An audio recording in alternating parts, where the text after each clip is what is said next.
one of them joints right here, man, that you play when you feeling down on your ism, right? Play this shit right here and resuscitate your pimpin' and get you right back on your mission, right? For you hoes, just that shit you play when you ain't feeling like super hoe today. Play this shit right here and spark up your hoeing and get you right back going, you dig? Dig this. Pimps for real, don't mistake it for fashion. The turf that birthed my reputation for mashing was the track with active, attractive hoes. Professional goers that attract the dough. Like magnets to metal, never settle. We scorching them fag bitches pedal for them portions. My whores win it all. Not the ones on the sideline wishing but didn't ball in the guidelines. My bitches did it all. Down 7 below in the snow for dough.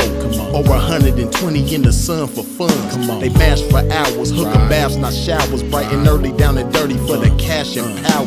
They gotta get the cash, the towers, and reach it all to a pimp. In my position, I'm all but exempt. These bras not wimps, I'm like them renegade bitches. BFFs with tricks but never getting paid riches. Grenade bitches, they dynamite, blowing up on the pimpin' and missing when the time is right. But when they life gets strife, they see pimpin' shining bright, but they action is life without. Bitch, one strike you out.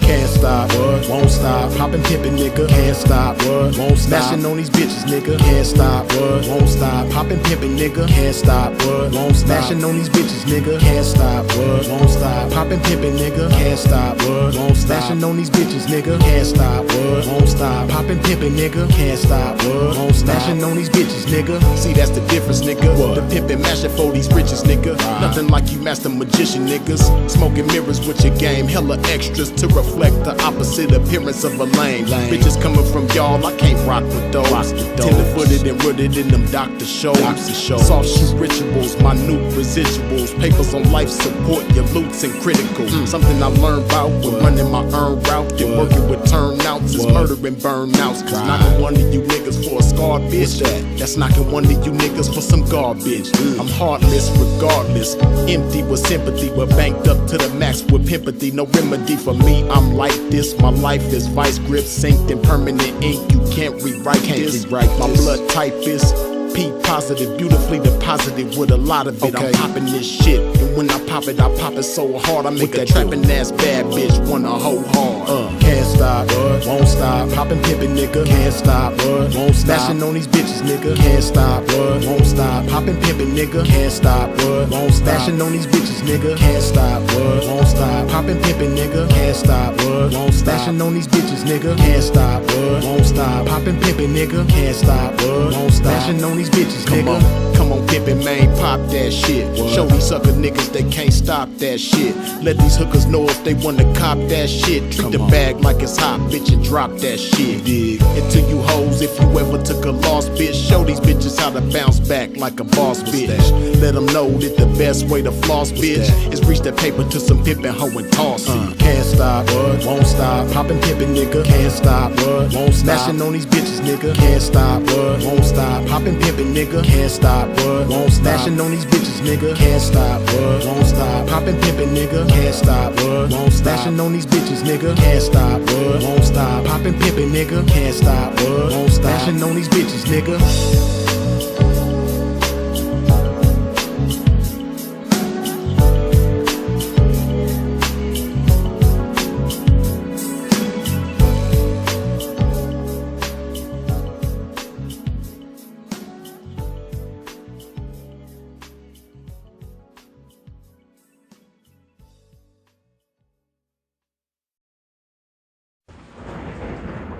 Top of the afternoon to y'all. Y'all already know what to do, man. Wipe your feet off at the door when you step into a pimp's domain. Hit that like button. And y'all already know my first order of business. Pimpin' got to hydrate his game one time. I don't like these little squeeze bottles, but when I went to the store, this is the only thing I seen that was like room temperature. You know, I used to love cold water, ice water when I was a kid, and even in my younger adult life, but for a long time now, you know, I like room temperature water. I don't even really like ice water like that. And all the water that was in the store was ice water except for this. It was in the cooler or what have you. It was the only room temperature water I could get. I don't like these damn squeeze bottles though. This shit's stupid. Well, I guess if you running or something like that, this is cool for somebody that's jogging or doing some cardio. But you know, if you just, matter of fact, I ain't finna deal with that. Just take the whole top off. How about that?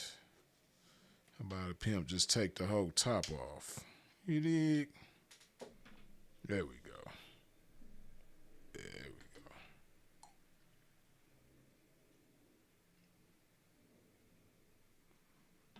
Okay.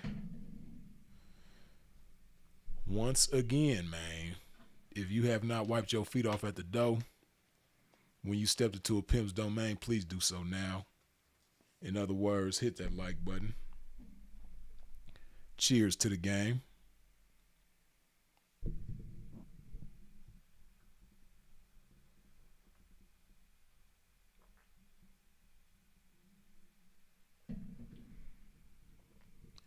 You know, y'all be having all kind of criticism for the ism with all kind of different shit, and you be giving me all kind of different feedback. But why y'all ain't let me know, man, that when I be drinking this shit into the microphone, that shit be like, go, go. You know, this microphone sensitive as hell. And my water drinking be quite loud into that microphone. So from now on, I gotta, whenever I sip that love, put some love in my body, you dig? And hopefully you put some love in your body as well. But yeah, man, you know, I just wanted to drop a quick video, go live, chop it up with y'all about why I've been in Colombia for so long. I know I've talked about it on different videos, but I haven't made a dedicated video as to why I've been in Colombia for so long and why I like Colombia so much.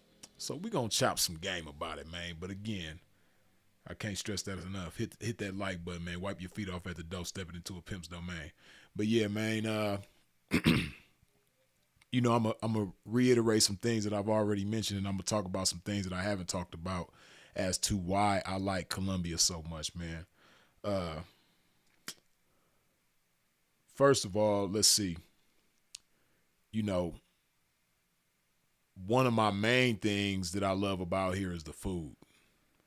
And when I say the food, I'm not talking about like necessarily just like the style of food or, you know, the different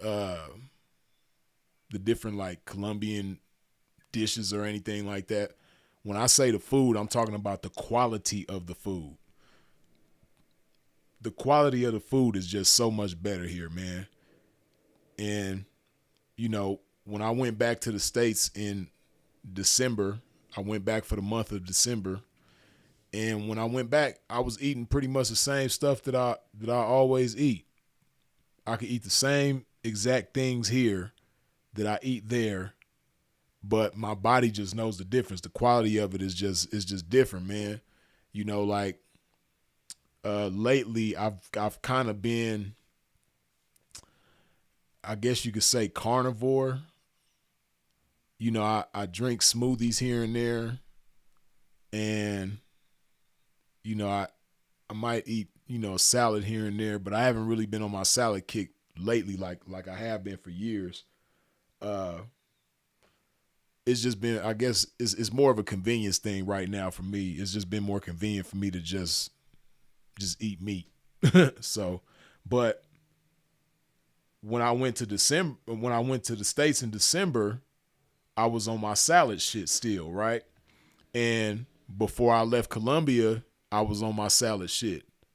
Y'all seen me do a live where I was showing y'all how I prepare my salads. You know, that was back in like October or something like that. I was showing y'all how I prepare my salads. So if you're interested in, you know, how Freeze eats his salads, when he eats salads, you know, if you go to my live streams and scroll back to October, you'll see the video where I'm showing y'all I make a salad live on the live stream with y'all. But you know, when I make my salads, I put ground chicken in there. So I whip up some ground chicken and then I put all the vegetables and avocado and, you know, all the little shit. But I could eat that same exact stuff here and eat the same exact stuff in the States, and it's just different, man. My body feels different. You know, and I think it's just the food here is just more pure. It's more raw. The food here is gonna spoil faster than it will in the United States, and that's another thing that I like. You know, I find myself going to the grocery store a lot more often, like damn near every day when I'm out here, you know, because when you buy food here, you got to hurry up and eat that shit. And if you don't, it's going to go bad on you. And I've had the unfortunate thing of food going bad on me a few times. So, you know, I kind of figured out how to buy, you know, the right amount of shit, not buy too much, buy enough to where I know I can eat it within a timely fashion and it's not going to go bad on me, right? So, yeah, man, the food quality is just way better here, man. And not only is the food quality better, but it's cheaper. Now, ain't that some shit? In the United States, the quality of the food is not as good and it's way more expensive. So, you know, definitely the price plays a major role too, man. Food is just way cheaper here, man. Whether you go out to a restaurant or you go to a supermarket, the food here is just way cheaper. Now, when I do go out to eat, there's only one thing that I get from the restaurants out here, and that's I've told y'all that before, but it's they call it pollo asado out here. Pollo asado, which is a rotisserie chicken. And I'll get the whole chicken. And usually the chicken comes with potatoes and arepas, which arepas are like these little flat pieces of, it's like a miniature corn tortilla. But I don't know, I don't really deal with the arepas like that. They come with the chicken though. And they give you some potatoes along with it, not French fries, but potatoes. And you know, sometimes I'll eat a little bit of the potatoes, not a whole lot, but I'll kill the whole chicken though. And some days I'll eat 2 chickens within a day, but that's the only thing I eat when I go out to a restaurant. Unless I go like to like when I say restaurant, I'm talking about like little mom and pop joints around the barrio or whatever. But if I go like to a regular, like a real restaurant, I'll probably have some salmon or something like that. But yeah, the pollo asado, which is the rotisserie chicken, that's the only thing I eat when I go out to eat. And that is usually somewhere between, well, I'm in Bogota right now, so it's a little cheaper. When I'm in Medellin, it's a little more expensive.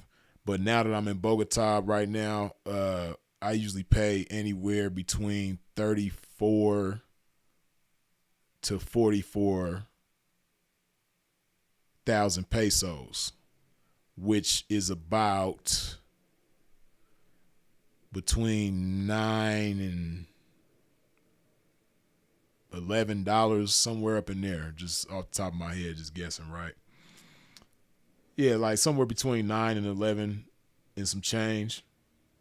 So basically like $12, you know, you get a whole chicken with potatoes, $12 or less, a whole chicken with potatoes and shit like that. In the grocery store, when I get the ground chicken, I'll get like a pound of it. Well, I get multiple pounds of it because whenever I make a salad, I'll put 2 pounds of ground chicken in there. But the ground chicken is usually like 12,000 pesos, between 12 and 13,000 pesos, which is like $4 or $3 and some change, something like that. You dig? So, and mind you, this rotisserie chicken that I'm talking about, see, that's another thing about Colombia too. Colombian people, they eat small portions. And I think it's probably like that around most of the world, man. Us as from the United States, man, our portions are just ridiculous. Like we eat way too much food at one time. Now me, I eat a lot of food because I do a lot. I'm super active. I work out. I walk a lot, and I'm trying to maintain a certain weight. And at this particular point in time right now, my objective is to gain weight. So that's why I eat so much. But in Colombia, the average Colombian person, like that chicken that I'm talking about, man, that should have feed like 4 people at least. And then like I said, it come with the potatoes and everything. So I'm sitting there, and they be tripping off of me too when I come in there, like especially because a lot of times I'll get it to go, but if I sit there, a lot of times I'll sit there at the restaurant and eat it right there, like I did last night. And they be tripping off of me the fact that I could eat a whole chicken by myself with the potatoes and all that shit. So, but yeah, man, that same chicken in the United States will probably be double that. That ground chicken that I'm talking about did cost like about $3 or $4 in the States. It'll probably be like $7 or $8. No, actually, that's for ground turkey. Ground chicken is even more expensive usually in the States, but it's gonna be at least $8, for a pound of ground chicken. So shit is just way, and then vegetable like produce and shit, way cheaper out here and way better. The quality of the produce is better here, and the price of the produce is way better here. You dig? So, yeah, man, that's one thing that I love about Colombia is the quality of the food and, of course, the price of the food. But, the price of the food is like a secondary. It's just like a added plus. But primarily for me, I appreciate the quality of the food because you only got one body, and what you put in that body that you have is crucial.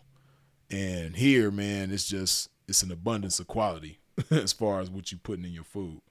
Putting in your mouth. But yeah, so yeah, that's one thing that I love about here in Colombia is the food. Another thing that I love about Colombia is, let's just talk about like medicine and medical and all that type of stuff, right? Now, I don't live here. A lot of people think I just came here and now I live here and I've moved here because I've been here for months. But no, I don't live here. Like I'm not a resident here. I don't have residency or anything like that. I know how to go about doing that. But let's just say, hypothetically, I was to be moving here permanently.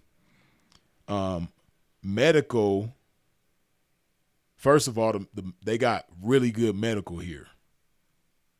In comparison to the United States, man, the medical here is just way better and way more cost effective. Like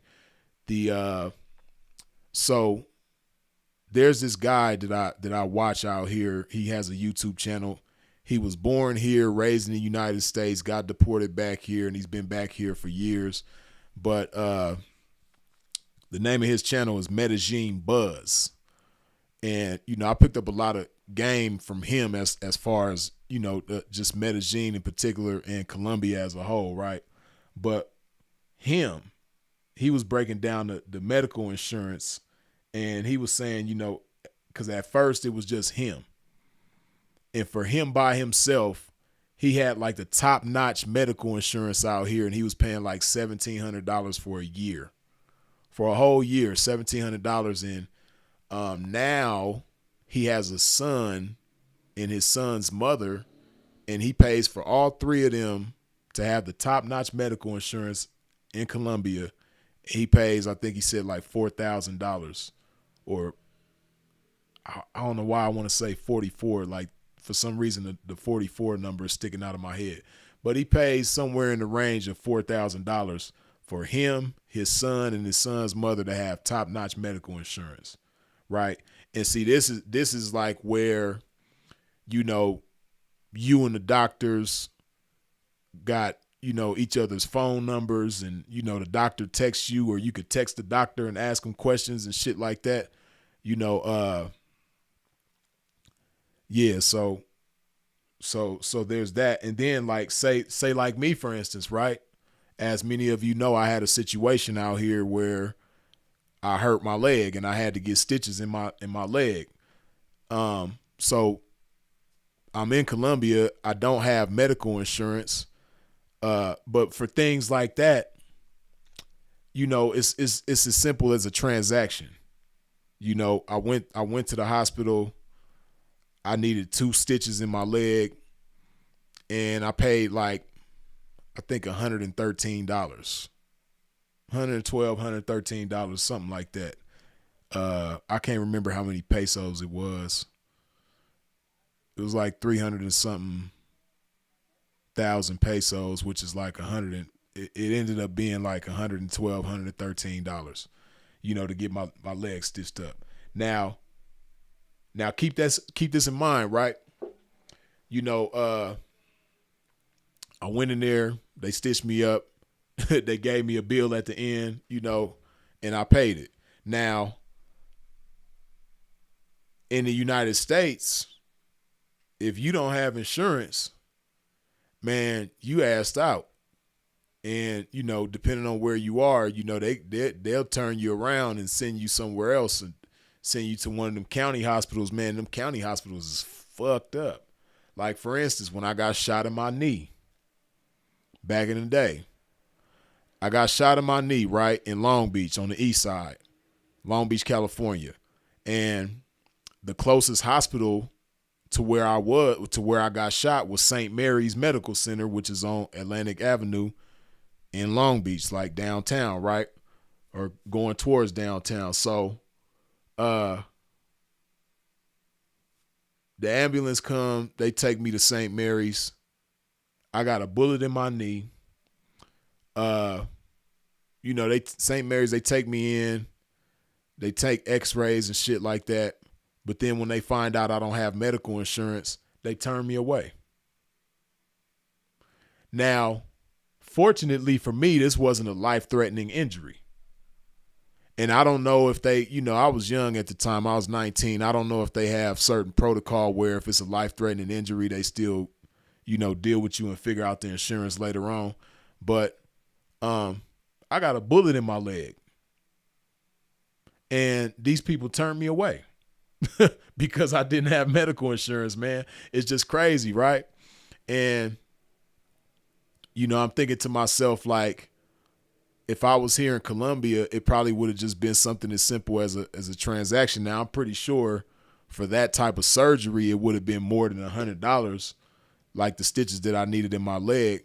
But, you still got action.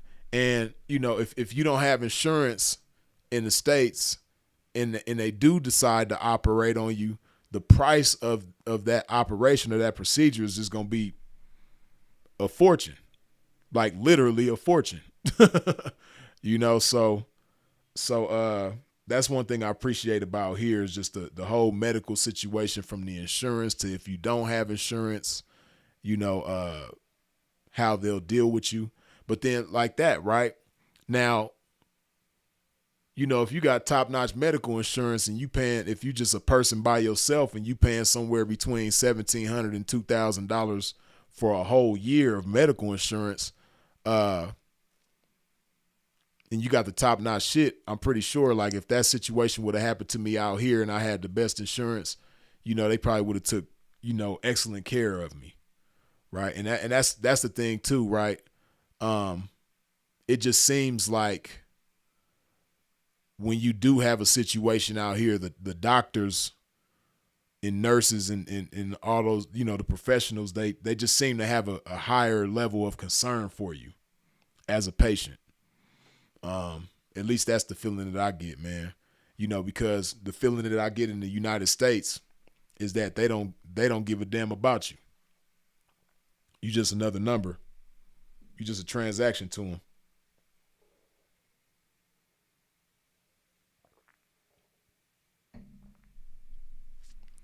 So, and then, when it comes to medicine, the shit that you would have to go through a bunch of red tape to get in the United States, or pay a small fortune for, you can just go to any pharmacy out here and get whatever the fuck you need, whatever it is. If you have high blood pressure, or whatever type of illness that you need medication for, or if you get sick and you need something that's like strong, and you would need a prescription for that shit in the United States. Here, you just go to the pharmacy and get that shit. And again, the price of it is going to be way cheaper. Like I told y'all about the situation with me when I was out here. This was back, I want to say, in November. I just woke up one day. I'll never forget, it was a Saturday morning. I woke up, and when I rose up out the bed, my head was spinning like crazy. I rose up and my shit was just like, whew, like I was on a roller coaster or something, or a merry-go-round. But I didn't know what the fuck it was. Never had that happen to me before. Did a little research and come to find out it was vertigo, which is something that happens, I think, with something in your ear. It's something that happens with like the fluid in your ear gets imbalanced or some shit like that, and it fucks up your equilibrium or whatever. But anyway, that's what I had going on. And not only, like, that was the worst part of it. Whenever I would lay down and raise up, my shit would spin. So like, at first, when I didn't know what was going on for like the first couple of days, because I'm thinking it's something that might just come and go or whatever. But after a couple of days, that shit was getting worse and it wasn't getting no better. Then I did my research, found out what it was. But the worst part of it was raising up. Like, whenever I lay down and raise up, I'd have to raise up super slow, like at a snail's pace, like raising up super slow. And even when I would like be walking around, when I'd be out and about, it was a few times where I'd have to stop and sit down somewhere. It was crazy. But when I found out what it was, man, I went to the pharmacy and told them what was going on. I was like, yeah, I got vertigo. I need some medication for that. They was like, here, bam. They told me the instructions on how to take the medicine and everything. They was like, yeah, take one of these tablets, put it under your tongue, wooty wooty whoop. And man, that shit kicked in, that medicine, that shit kicked in like that. And if I remember correctly, I paid 180,000 pesos for that, which is probably like $40-something, I want to say. Maybe like close to $45, something like that. Like $40-something for that medication. Now, in the United States, man, I would have had to go to a doctor, pay for the doctor's visit. If I don't have insurance, pay for the doctor's visit, get a prescription,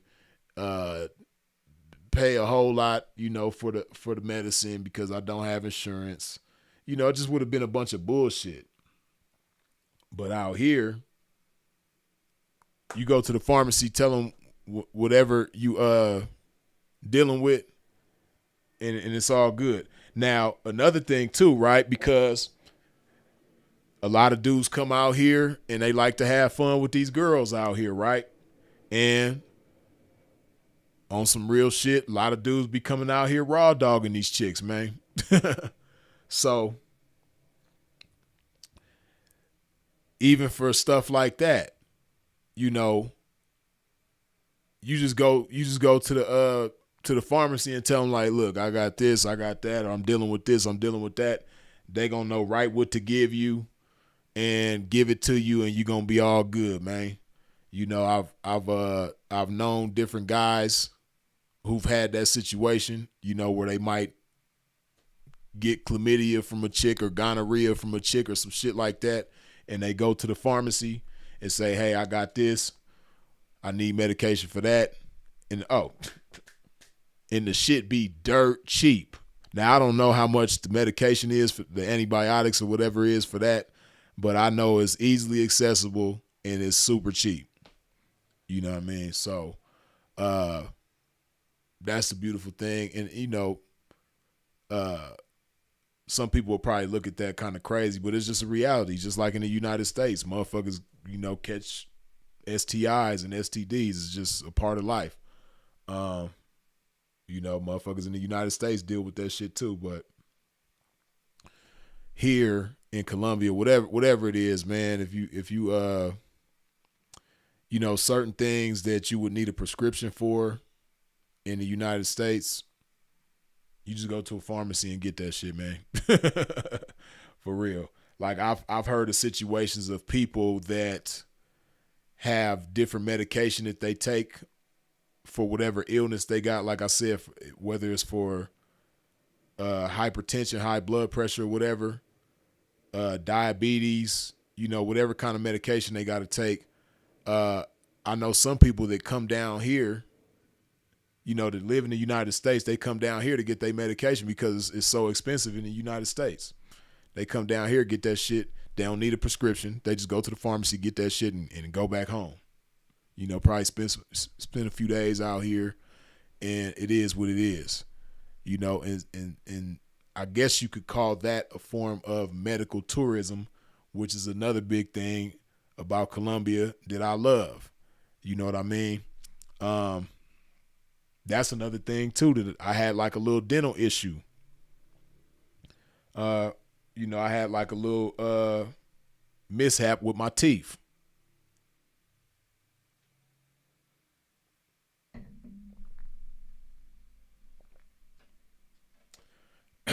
Yeah, I had like a little mishap with my teeth, man, and the shit was looking crazy. But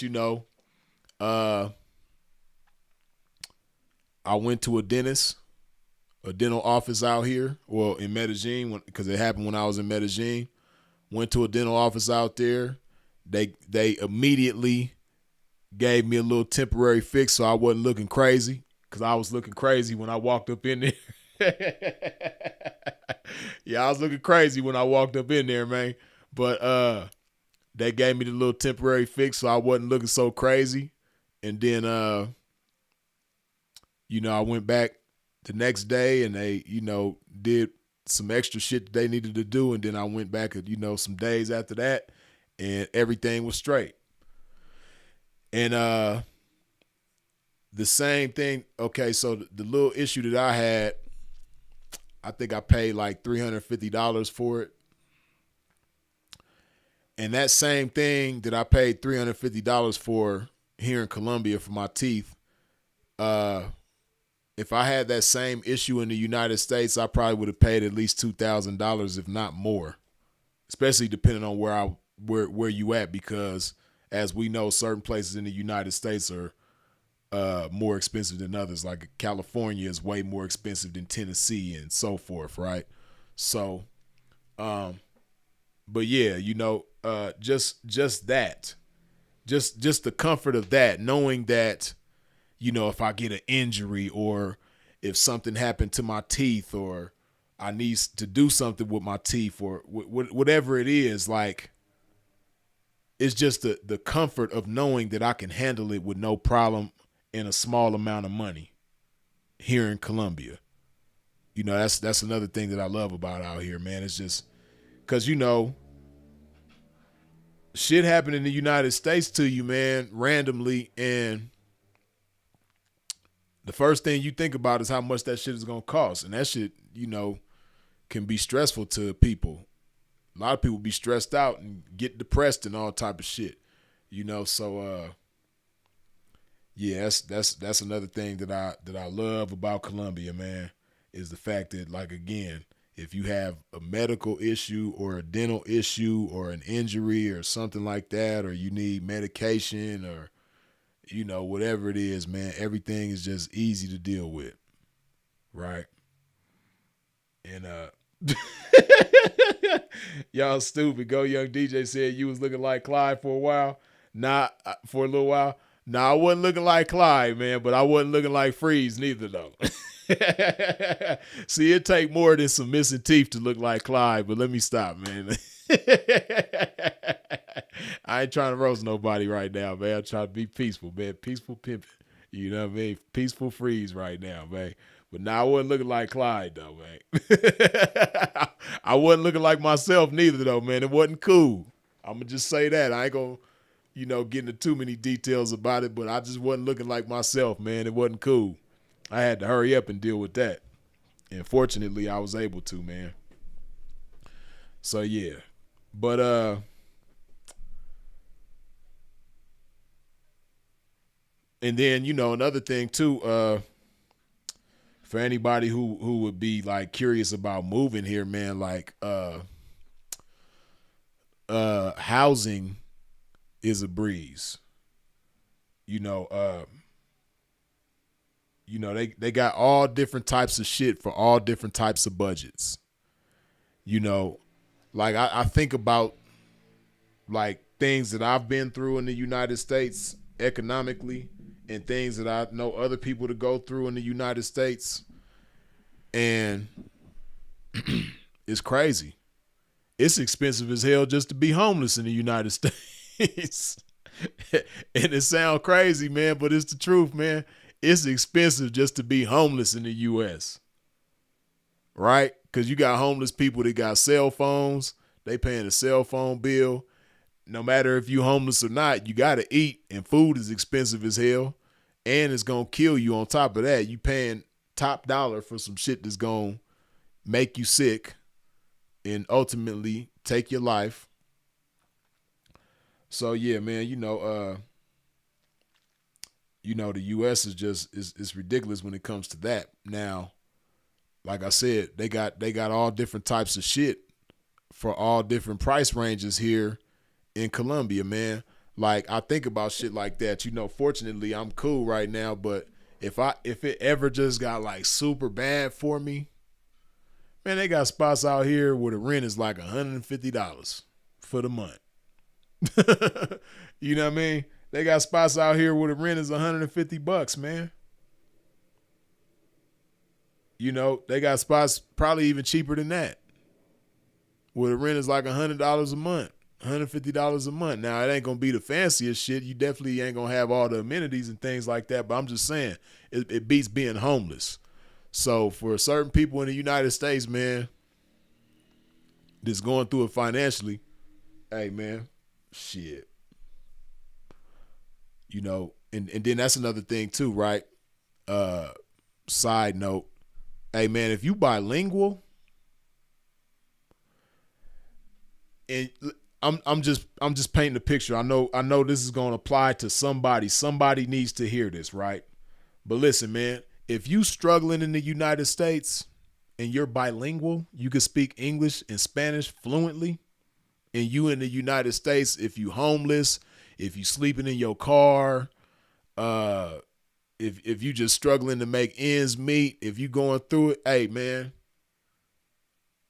you can come to Colombia and live good. They got all kind of jobs and all kind of opportunities for people that are bilingual.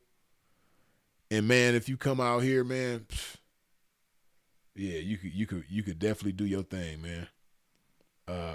And I got a plug for people that are bilingual, that want job opportunities, at least in Medellin. I know some people that have they have an agency where they get people jobs and things like that, and especially people that are bilingual. You dig? I know some people. I've already gotten some other people jobs. I've linked them up with them, put them in a good position and stuff like that. So yeah, somebody that's like looking for a job, and you in Medellin, or you going to Medellin, or you thinking about going to Medellin and you need a job and you bilingual, I definitely got the plug for you. You dig? But yeah, man, you ain't got no business, man. Because I know there's somebody that probably will come across this video to whom this applies. You somewhere in the United States, you speak English and Spanish fluently, and you struggling. You living in your car, you sleeping outside, you sleeping on your brother's couch or your sister's extra bedroom or whatever it is, right? And you bilingual. You speak fluent English and Spanish. Hey man, if you come out here, even if you don't have any resources or you don't know anybody, man, the opportunities is just gonna come to you. Right? There's so much opportunity out here for people to whom that applies. So yeah, you ain't got no business. But back to the housing thing, right? Like I said, they got housing situations for every kind of person. And then, you know, you don't have to go through all the red tape that you do in the United States to get a place to live out here, man. Hey, money talks. Cash is truly king out here in Colombia. It used to be like that in the United States a long time ago, but you know, they got all these institutions and all these systems and shit like that are set up to bleed your pockets and, you know, put you in debt and make you struggle. So you know, it's just so much red tape with everything. But here in Colombia, whether it's like a simple studio apartment with not really too many amenities or some super duper luxurious shit, you know, a super luxurious condo or house or something like that, whatever it is, man. If you want to buy land out here, if you want to buy property, hey man, all that, you know, you got to have qualifying approved credit and all that shit, man. All that, you know, you got to verify bank shit. And now when it comes to certain things, yeah, you gotta have a bank account, things like that. But you know, like verifying income and all that shit, man. Hey man, money talks out here. If you got the cash, you could do whatever the fuck you want out here. And when I say whatever the fuck you want, hey man, you can do whatever you want, man. If you want to make somebody disappear, I ain't gonna get into too much details, man. But if you want to make somebody disappear, man, hey, money talk. Money really talks in Colombia, man. It's just beautiful, man. And that's one thing I love about out here. You know, you just don't have to go through all that red tape. You know, like in the United States, if you want to get a place to live, man, they want you to verify where your funds is coming from. See, in the US, man, if it don't matter how much money you got, man, if you don't have certain ducks in the road, then you just can't do certain shit. And out here, you don't have to deal with that type of shit. You don't have to worry about, you know, verifying where your money is coming from and linking your bank account to that I forget what that shit is called, but you know how, you know, y'all know what I'm talking about. That when you applying for a house or an apartment or some shit like that in the US and the Plaid, I think that shit is called Plaid, where they make you link your bank account to that shit to verify your income and all that time. It's just so intrusive, man, and invasive. Like, why the fuck do I need to like connect my bank account with this shit? Like, man, why I can't just show y'all a pay stub or some shit like that? Like, why you got to be all in my business like that? It's like they want to put their hooks all in you, and then, you know, it's just a bunch of bullshit, man. But I appreciate the fact that you don't have to deal with all that shit out here, man. You know, you got the money. You can move in somewhere. They're going to give you the keys right away. It's just real simple, man. And, you know, you don't have to deal with contracts and shit like that, being obligated to shit. You can just pick up and go when you want to. It's just real simple, man. And that's one thing I appreciate about out here too. Yeah, and they do have like some kind of credit system out here. I don't really understand it too well. And I'm pretty sure if you have good credit out here, that can be of benefit to you.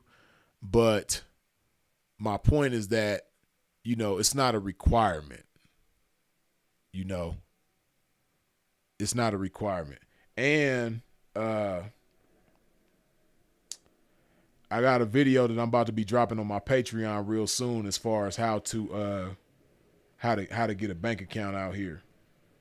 You did, or at least the route that I went to get a bank account out here, because I got a Colombian bank account now.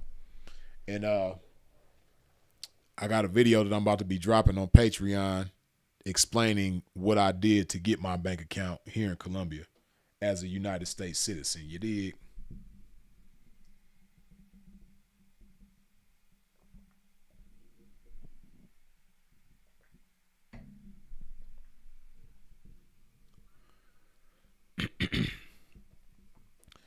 Yeah, so there's that, and then just everything is a lot more cost effective than the US. Um Transportation, moving around, Ubers, whether it's public transportation or Ubers or whatever. Uber is so cheap out here. That's why I haven't even been inclined to get a rental car or anything like that. Um, because shit is just so cost effective here. I don't know how much it would cost to get a rental car or what the process is about getting a rental car, but I would imagine it's way simpler than the United States. You know what I mean? That's a prime example of what I'm talking about. You can have a pocket full of money in the US, but to rent a car, if you don't have a credit card and you only have a bank card, they 9 times out of 10 they ain't gonna try to rent you the car, even though it's ways around shit. But it's just so much red tape you got to deal with, man. And safety. Let's talk about safety, man, because a lot of people try to make it seem like Colombia is just so dangerous. Listen, man, if you're from the United States, Colombia is a breeze in comparison. Just prime example, just like shit like this, right? And condolences to the families who lost their loved ones, man, and may the Most High be merciful on the people who lost their lives. But man, in Oakland this weekend, some little young dumb motherfucker just pulled up on the sidewalk and mowed a bunch of people down and killed 3 people in the process and injured some other people, a whole bunch of other people. Like, that's crazy. You imagine you just outside, it's Saturday night or whatever it was. I think it was Saturday night. You just outside chilling with your people, man. Y'all lounging. And some little young stupid punk just pull up in a truck on the sidewalk, going, some people say he was going 100 miles per hour, and he just flying down the sidewalk, knocking people down. That's crazy. People that ain't done nothing to him, don't even know him. Right? That's the type of shit that you have to worry about in the United States, man. That you don't have to worry about in Colombia. Like, there's no random mass killings that be happening out here all the time like that. You ain't got to worry about if you walking down the street, somebody pulling up on the sidewalk and mowing a crowd of people down, driving a car to a crowd of people. You don't have to worry about that type of shit out here. You know what I mean? And, every time I look at the news or different platforms and shit like that, it's all these conversations about, people leaving the United States in record numbers. And, the quality of life is just so much better in so many other places. And it's sad because, the United States, it has so much potential still, man, to be better than what it is, but it's just so many things that just make the quality of life there just trash. And, it's still a lot of things that I appreciate about the United States. And of course, that's where all my family and loved ones is at. But man, when you want to just talk about relaxing and just, not having to worry about so many different things, man, the quality of life here is just beautiful, man. I ain't gonna say it's just stress free. Like, I don't think anywhere in life is gonna make it, any location that you can go to is gonna make life stress free. I don't believe that. But man, it's just so many unnecessary stresses and so many unnecessary pressures that you don't have to deal with out here, man. But yeah, safety safety, like it's just way safe. Like you just gotta be, you just gotta have situational awareness. That's the way I see it. As long as you have situational awareness here in Colombia, you don't have nothing to worry about as far as safety, right? And a lot of shit that happens to people out here who come here from other countries, especially the United States, is usually due to a lack of situational awareness. People put themselves in situations that they don't have any clue about, what they dealing with and what's going on. And that's why a lot of shit happens to people out here, man. And the media tries to paint Colombia in a certain type of way where if you come out here, you're going to get drugged and you're going to get robbed and you just might lose your life too. No, man. it's people that ain't paying attention to what's going on that type of shit happens to in most cases, right? And if you, it's like anywhere else in the United States. If you get caught slipping, you gonna get got. Man, that shit happens all the time in the United States. But the U.S. is such a big country with so much going on and so many different types of crime and so many different types of ways people get hurt and unalived and all that type of shit that people don't think about that. But here in Colombia, because it's a hot spot for people to come, and especially guys to be coming down here to mess with the girls and shit like that, and a lot of them be falling victim to shit because that's Simple to Pete famously let y'all know, man, when a man's dick is alive, he brain dead. That's what happens to a lot of these dudes that come out here, man. They just end up, they get so lustful that they ain't paying attention to what's going on. And they end up falling victim, man. But that shit happens anywhere, though. If you get caught slipping, you're going to get got. So that's what it is. People will come here and just think it's paradise and just think, it's, you could just move around honky-dory and just forget about all the shit that they got to be on guard about in the U.S., and think they could come here and don't have to be on guard. Like, no, you still got to be on guard. When you're going out in the world dealing with people, you still got to be on guard.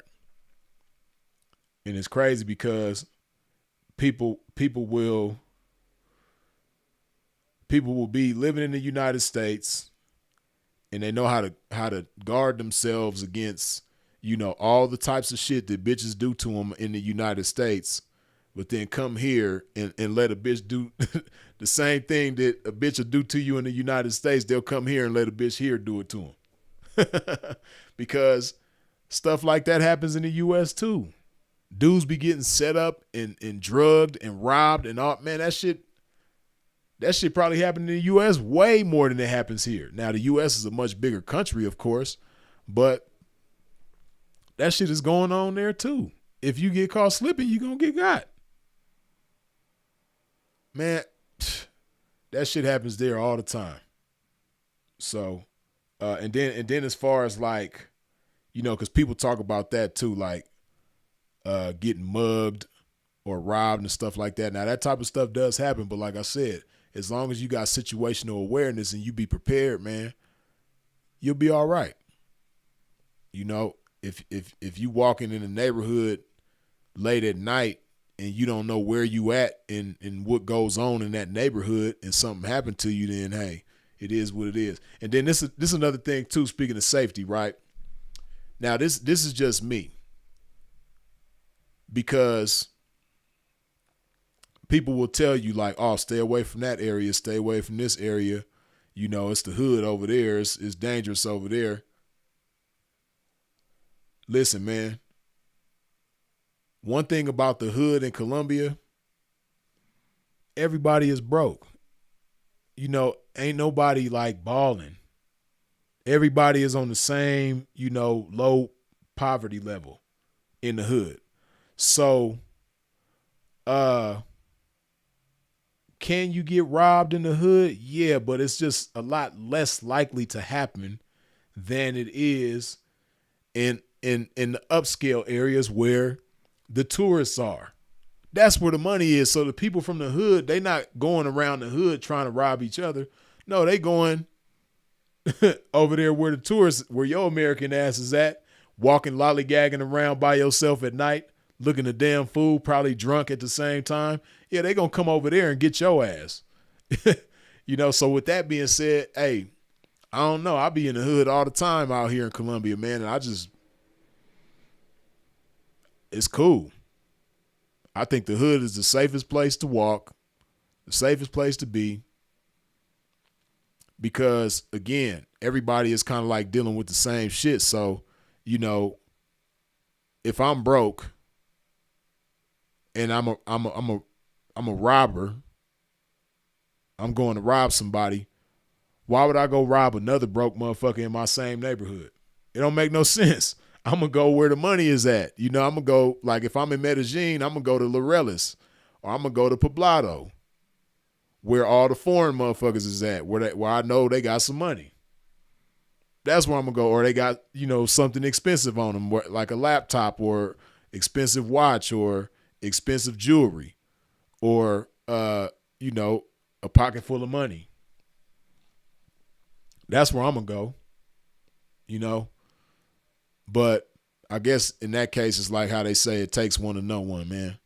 Like it take a criminal to understand a criminal. I don't know, maybe because even though I ain't never been no robber, but just me, coming from the ghetto and understanding how people in the ghetto think and understanding what people in the ghetto go through, maybe that's why I could look at things the way I do. I don't know. But yeah, man, the hood is the safest, the safest part of Colombia in some cases. Now you have some areas, like for instance, in Medellin, right, in Centro, which Centro is downtown, certain parts of downtown are super hood, but can be dangerous for anybody because there's a mixture. There, you got your local people, then you got your tourists that might come through there and, might get robbed, or, certain people that's hustling in the street that might be from Colombia, they got to worry about certain shit because when people see you making money, whether you washing windows or shining shoes or, doing whatever it is, whatever hustle that you got going on, if you out in the open hustling like that, people sitting back watching you make money all day. So even though it ain't a whole lot of money, but for a Colombian, it's a significant amount of money. So yeah, they might have to worry about shit like that. Or like I said, in them areas where it's a mixture of locals and tourists, walking through there, you might have to through them type of areas, you might have to, be a little bit more alert. But if you in just like a local area where like me, for instance, right now, I wouldn't say where I'm at is like really the super hood like that, but I'm in a barrio. I'm not in a tourist area right now. Don't nobody around here speak English. When I go outside and go in the store, walk down the street, go to a restaurant, wherever I go out in where I'm at right now, nobody speaks English. I'm the only motherfucker probably for miles where I'm at. Well, I ain't gonna say the only. Bogota's a big ass city, but don't nobody speak English around here. You know what I mean? So, but I don't feel in danger when I'm walking around, even at night. You know what I mean? If I walk around at night, I feel safe. So, but yeah, that's just me. Like I don't go straight to the tourist areas when I go to a city, man. I've been to multiple different cities at this point in Colombia, and I stay in Airbnbs, and the Airbnbs that I get are usually like in a local type area, and I've stayed in some Airbnbs that was in the hood, cause that's how you learn. I just learn my way around. Like I just see something that I like and I'll get it. You know, I might not understand the neighborhood so much, you know, and it'd be like a dice roll. Some neighborhoods be kind of rough looking and some neighborhoods be, you know, average looking. Where I'm at right now, this neighborhood I would say is like an average looking neighborhood. You know, out here they got matter of fact, I'm curious to see. Out here they have what's called estrados. Estrados are like an estrado is like it's like a classification system that they have out here where they classify the economic level of a neighborhood. And they have estrados 1 through 6, 6 being six being the highest, 1 being the lowest, right? So estrado 1 is like super grimy, you know, super poverty, you know, no hot water. You know, some people probably don't even have electricity like that. You know, estrado 1 could be rough. Estrado 6 is like the top of the food chain. Estrado 6 is like luxury, you know, shit like that. But I'm curious to see what my neighborhood, what estrado this is. I'm gonna guess before I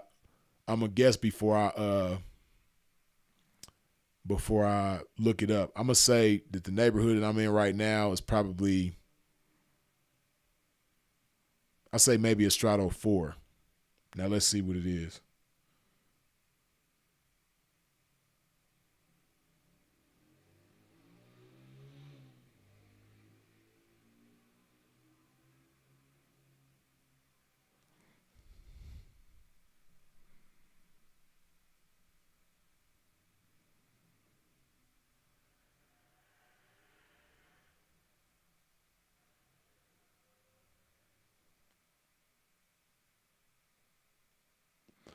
Okay, certain parts of it is estrado 4, certain parts of it is estrado 3. So I was almost like right on the money. Uh, I don't know about exactly where I'm at, what estrado this is, but I know the whole neighborhood consists of estrado 3 and 4. So parts of it is estrado 3, parts of it is estrado 4. So yeah, but yeah, like I said, man, I feel safe when I walk around, and you know, sometimes I might be in a rougher part of town, and I just, you know, stay, you know, that much more alert. But I'm just always alert wherever I go, usually, man. And especially after what happened to me in Medellin, you know, I'm really, really on point, and I'm prepared too. I'm prepared to defend myself in certain situations. You dig? So yeah. And then that's the thing too, man. Like again, like safety, right? Cause see, people who've never been here, they just hear certain shit in the news, and then you think about, it's just like L.A. People who ain't never been to L.A., you think about Boys in the Hood, Menace to Society, Colors, all this shit, and you just think, you know, you just can't go nowhere in L.A. It's just so dangerous, and you know, you just gotta, you know, once you go there and start figuring your way around, you realize, yeah, it can be dangerous, but ignorance is the most dangerous thing. So as long as you're aware and you move around accordingly, you're gonna be all right. Same thing with Colombia. Like when people think of Colombia, they think of Pablo Escobar, Griselda Blanco, you know, narcos, you know, cartels, all that type of shit. But when you come down here and you start moving around and you get to understand what's going on, like, yeah, shit happens, but it's not how the media portrays it to be, or how movies portray it to be and shit like that, right? And then another thing too, see, this is another thing why I say the US is far more dangerous than Colombia. Do people have guns out here? Yes, but not nearly to the magnitude of people having guns in the US. 9 times out of 10, if something happened to somebody out here, it's gonna be with a knife. They real big on the knife play out here, like real big. Like how in the U.S. everybody got guns, out here everybody got knives on them. Like everybody got something sharp on their ass. You know what I mean? For real. So it'll make you think twice about getting into it with somebody out here, man. Especially if you ain't got a knife on you, man. You best believe that 9 times out of 10, if you have an issue with somebody out here, they got a knife. I done seen motherfuckers get like me myself, not even being from here. I done seen motherfuckers get into it and, you know, pull out knives and they having knife fights and shit like that. Like I've seen that. The last knife fight, well, it wasn't even a knife fight because one dude didn't have a knife and the other dude did, and he poked him. The last time I seen that was probably about 2 weeks ago. About 2 weeks ago, I was in an area where, this before I came to Bogota, I was in Armenia, which is named after the country Armenia. But I was in a little town out here called Armenia, and I was in the area where the bars and the nightlife and all that shit is, and these dudes had got into it. And it was a dude with a motorcycle helmet on. He had his helmet on. This other dude was attacking him, punching on him. He wasn't even barely fighting back, but dude was punching on him. Then the dude that was punching on him went around the corner, got his homeboy. His homeboy came around the corner. He had the thing on him. He had the knife on him, and he poked the boy. Next thing you know, his stomach leaking and shit. You know, then the police came, and it was crazy. But you know, that's like everyday life out here. You know, people get stabbed in Colombia all the time. You know, but the thing about it is too, you know, it be personal shit. You know, like it again, in the U.S., somebody will not know you at all and do something to you because of what you're wearing or because of your ethnicity.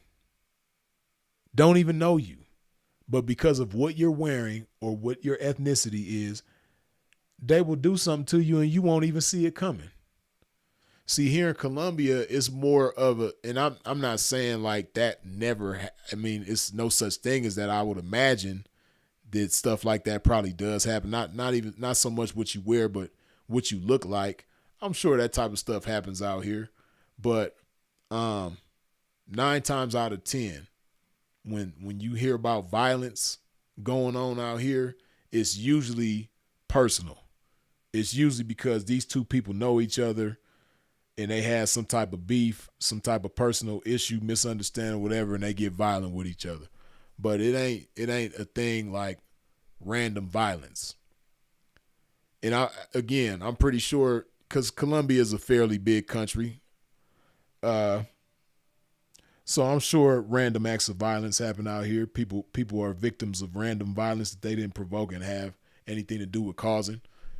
Sure that happens, but compared to the U.S., man, this shit is like night and day. You know, it'd be so much random violence that happens in the U.S. It's crazy, man. So yeah, don't believe the hype, man. If you want to compare safety, Colombia to the U.S., Colombia is way safer than the U.S. Way safer. Believe me. Don't listen to that bullshit other people be telling you, you know, oh, Colombia's so dangerous. Yeah, if your trick ass came out here and was stupid enough to let a bitch put something in your drink and rob your motherfucking ass, then yeah, you gonna say it's dangerous. But hey, trust me, man. Compared to the U.S., man, Colombia ain't got nothing on the U.S. as far as danger. Like I said, they got way more guns everybody got guns in the U.S. You know, here, and I don't understand, you know, because I've been here some time, but I'm not from here, so I wouldn't understand that. But like here, it's like certain people have guns. And I don't know if it's an accessibility thing or a price thing or what have you, but I know that there are not a lot of people with guns. There's people that got guns out here. There's people in the streets. There's gangsters in the streets that got guns out here. But it's not a lot of them in comparison to the whole population of people in the streets or just people moving around. Like people don't have guns like that out here. You know what I mean? So, yeah, like I said, most of the time it's going to be somebody getting stabbed, not shot.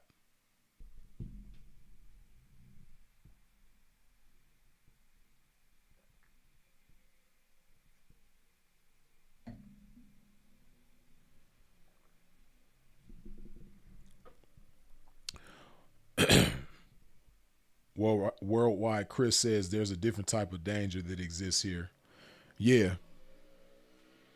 You know, and see, what it is like, what it all boils down to is like, you know, values. Things that are important to people in the U.S. versus things that are important to people here is totally different, right? And see, that's what it all boils down to. That's what drives people to do certain shit because of what they value, what's important to them, right? And in the U.S., the type of shit that people value is just stupid shit. Shit that you shouldn't even be concerned about or put so much energy into.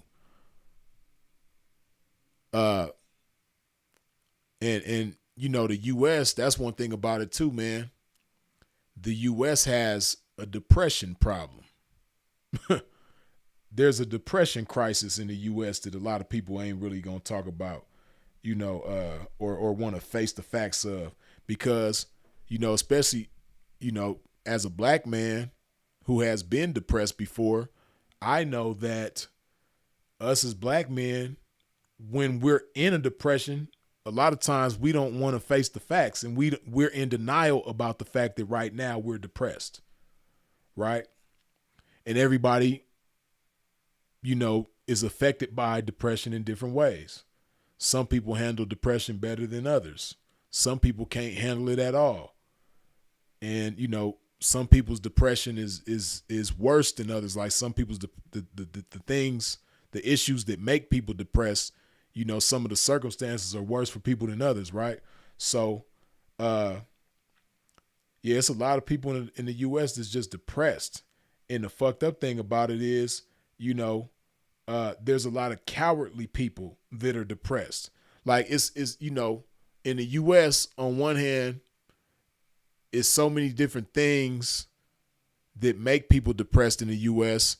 And then on the same token, it's just so cool to be a coward in the U.S.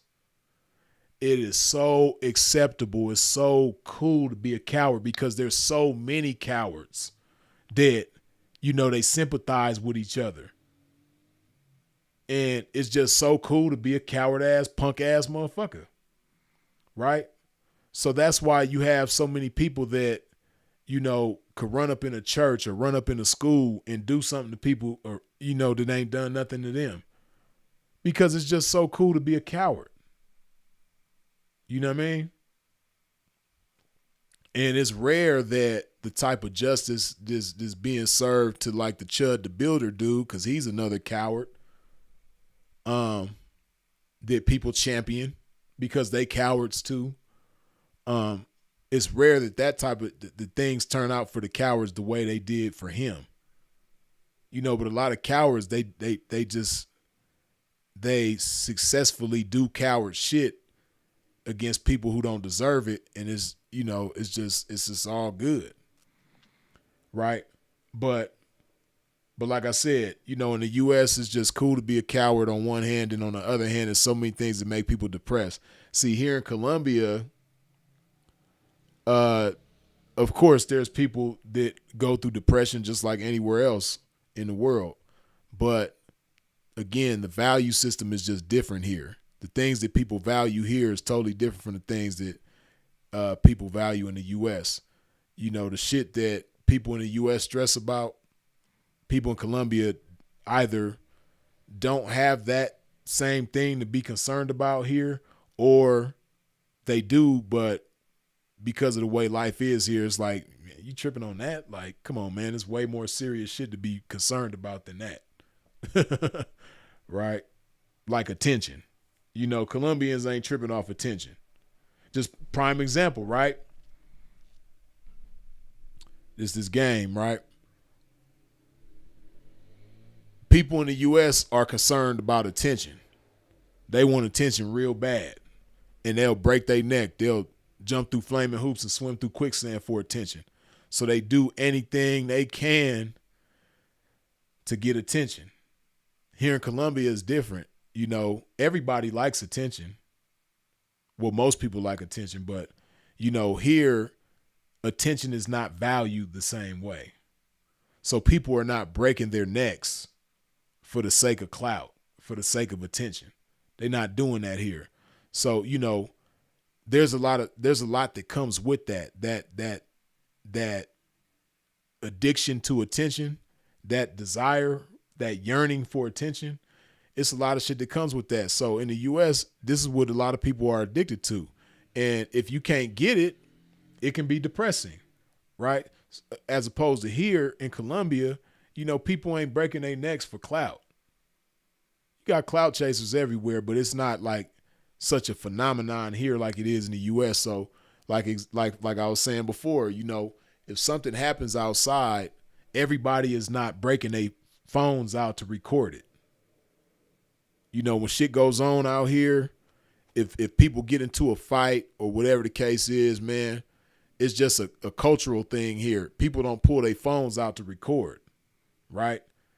And I from what I've gathered is because, you know, most of the people here don't want to be recorded, so they're not going to record you, right? Don't record me, I ain't going to record you. We don't want to be recorded, so we ain't doing that. That's just how it is out here. You know what I mean? And again, like I've said before, if you see somebody pull their phone out and start recording some shit out here, 9 times out of 10, they not from here. 9 times out of 10, they not from here. You know, because I've seen melees take place in the streets. I've seen, you know, crazy situations, and everybody will run over there to see what's going on, but nobody pulls a camera out. So, you know, I caught on to that quick before I even heard people talking about it, because as I spent more time here and had conversations with people, you know, they would talk about things like that. Like, yeah, man, you know, people don't pull their camera out here, you know, and if you do, motherfuckers will press you about it. Motherfuckers will pull that knife out on you and be like, hey, man, I saw you with making that video, man. Hey, delete that shit. That shit happens too, man. Hey, and don't think, hey, listen, the bitches be having knives on them too. I done seen so many bitches like pull knives out on motherfuckers, man. Hey, and I've seen situations where bitches will pull a knife out and be like, hey, delete that video. Hey, man, everybody got knives, man. So like I said, man, you know, yeah. You know, the danger is different out here, like Worldwide Chris said, but, you know, a lot of it has to do with the values, things that people value here versus what people value in the U.S. Right? So, yeah, man. But, you know, and then on top of that, you know, another thing I love about Colombia is just beautiful here, man. One thing that's personal to me as to why I love Colombia so much is because it puts me in a position where I don't have any choice but to tighten up on my Spanish, because everywhere you go out here, it's rare that you see people that speak English, especially people that are from here. You might run into other foreigners, other people that come from English-speaking countries that speak English, but for the most part, most of the people here, they don't speak English. So it kind of puts you in a position where you ain't got no choice but to learn Spanish and tighten up on your Spanish. So that's one thing I appreciate, man, you know, because everywhere you go, you're going to have to practice that shit. So, yeah, man. And Dreg Gallo mentioned Duolingo. Yeah. Hey, Duolingo is definitely helpful, man. Like, I got to get back on it. Like I said before, I've been slacking on it lately, man. But Duolingo has helped me a whole lot. The combination of Duolingo and being, immersed in an area where everybody speaks Spanish. Yeah, that shit didn't help me. That shit didn't help my Spanish drastically. Like when I think about how my Spanish was when I first came to Colombia versus now, way better. Way drastically way better.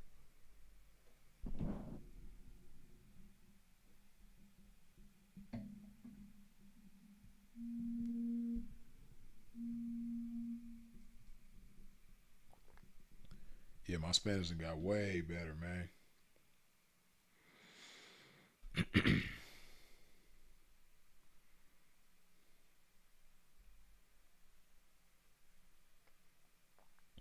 Greg West says, "Can you have a gun in Colombia?"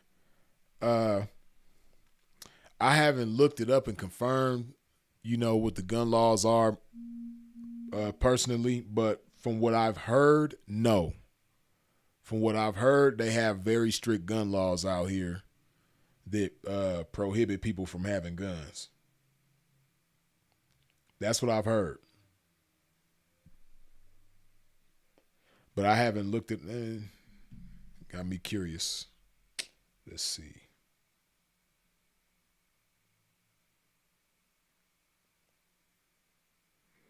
Let's holler at ChatGPT. What are the gun laws in Colombia for civilians? Are people allowed to have guns? And if so, what do they need to do in order to have a gun? Or what are the requirements?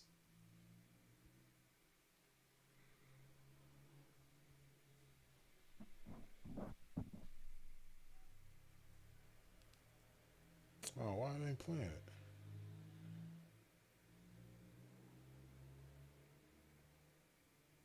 Yes, civilians in Colombia are technically allowed to own firearms, but the laws are extremely restrictive.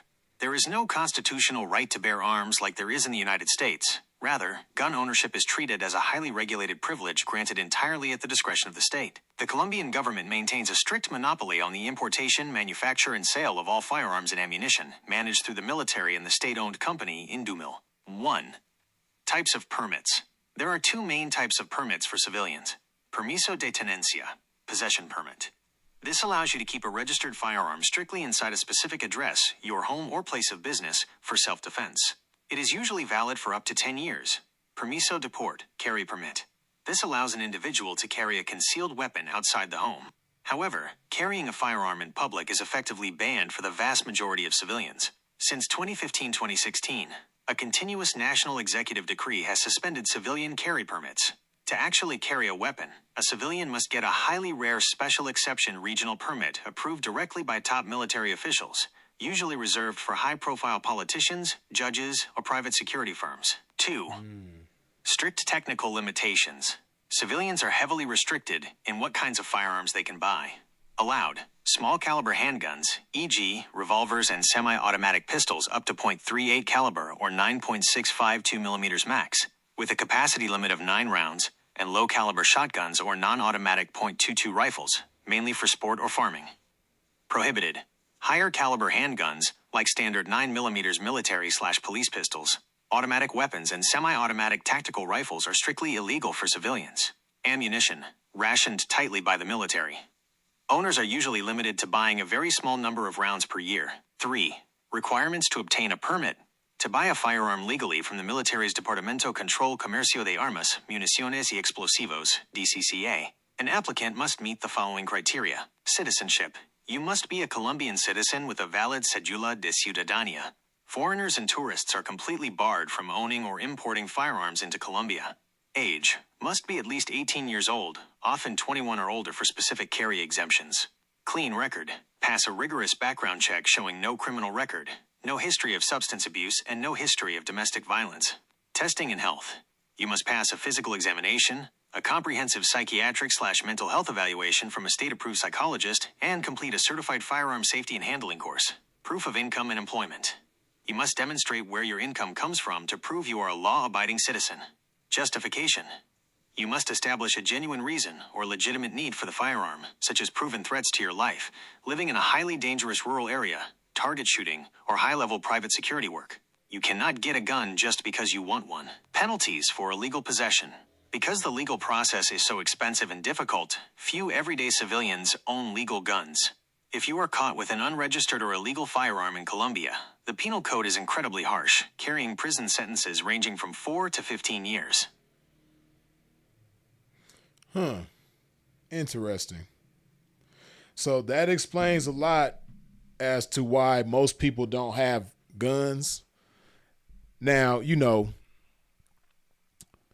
we all know it's going to be some motherfuckers that got, unregistered guns and illegal guns. So we know it's people in the streets for sure, just like in the U.S. Shit, it's a whole bunch of motherfuckers in the U.S. that have illegal guns. But here, because the restrictions are so much harsher and rigorous to get through, that explains a lot as to why people don't have guns. Now, as far as them permits, hey man, this leads to the next part of the discussion, which is corruption. But we'll get to that in a second. But we're gonna talk a little bit more about the guns, then we're gonna talk about corruption. But to do with guns and corruption, as far as them permits and shit, man, like I said, money talks around this motherfucker, man. So I'm sure that there's somebody around here who ain't got no business, who don't meet none of the requirements, but they meet the money requirements, and they said, hey, make that shit happen, man. Give me that permit, man. I need that concealed carry permit, man. Yeah, run me that. Take this money and run me that concealed carry, man. I know it's some people around here like that, man, because like I said, money talks around here, but see, that explains a lot as far as like the types of guns that civilians are allowed to have, and the fact that you can have them in your home or your business. And the biggest thing is the restriction on the number of rounds that a gun can have, and ammunition. Like basically you got to go to the government to get ammunition. That's crazy. So that makes a lot of sense why you don't just see people getting shot. Now again, I'm sure there's ways around shit. There's ways to get a hold of some ammunition, because like I said, where there's a will, there's a way, and money talks. So just like a person could pay for that permit, man, I know it's motherfuckers that go get me some clips, man. I need 100 clips, man. Here, take that, man. I need 100 clips for me and my niggas, man. We need some clips, man. Come on. I know that's going on for sure. You dig? So, but it explains why there's a whole lot more knife play than gun play out here. And that's fairly new, because they said, they basically a lot of the gun permits that people had up until 2015, 2016, a lot of that shit was, no more. So if you had a gun permit up until 2015, 2016, that shit is invalid now. So yeah, that explains a lot. That's fairly new. So I guess up until 2015, 2016, it was a lot more accessibility to guns than there is right now in Colombia. So yeah, that makes a lot of sense. But man, now let's talk about corruption. Man, shit. Now, you have a lot of nerdy ass people, just like that person who made that comment the other day when I was live. Like, yeah, you're talking about how the police always mess with you, Freeze, when you're in the United States. But you fail to mention that you're in a life of crime, mister. You're in a life of crime, buddy. So, yeah, the police are going to mess with you when you're in a life of crime, Freeze. If you'll shut your nerd ass up. Oh, man. But so those types of people, when they come to Colombia, they so used to being, it's crazy, man. You got certain people that are just so like by the book. You buy the book ass niggas, man. It's some of y'all that's just so by the book that you don't even understand the powers that be. They're not even as much by the book as your ass is. They got you trained like a nice little lap dog. They done trained your ass to live by the book that they don't even live all the way by. But anyway, you got them type of people, man, that come to Colombia and they just so used to like being straight and narrow. They so used to not, stepping outside the box that when they see all the corruption going on in Colombia, it's like, man, I can't believe Colombia is just so corrupt. I don't know how people live here. It's just so corrupt. How can you function here when there's so much corruption? Fucking nerd ass motherfuckers, man. Hey, man, again, if you know certain things and are inclined in certain ways, man, the corruption can play in your favor. Me, I appreciate the corruption. You dig? I like the corruption, man. To me, it's nothing wrong with a little healthy amount of corruption going on, man. Turn to your neighbor, man, and say, a little healthy amount of corruption ain't never hurt nobody, man. Yeah, man, a little healthy corruption, man, ain't never hurt nobody, man. But yeah, like I said, man, I appreciate the corruption, man. It's just certain things that you can do that if you have the money to do it, you can make it happen.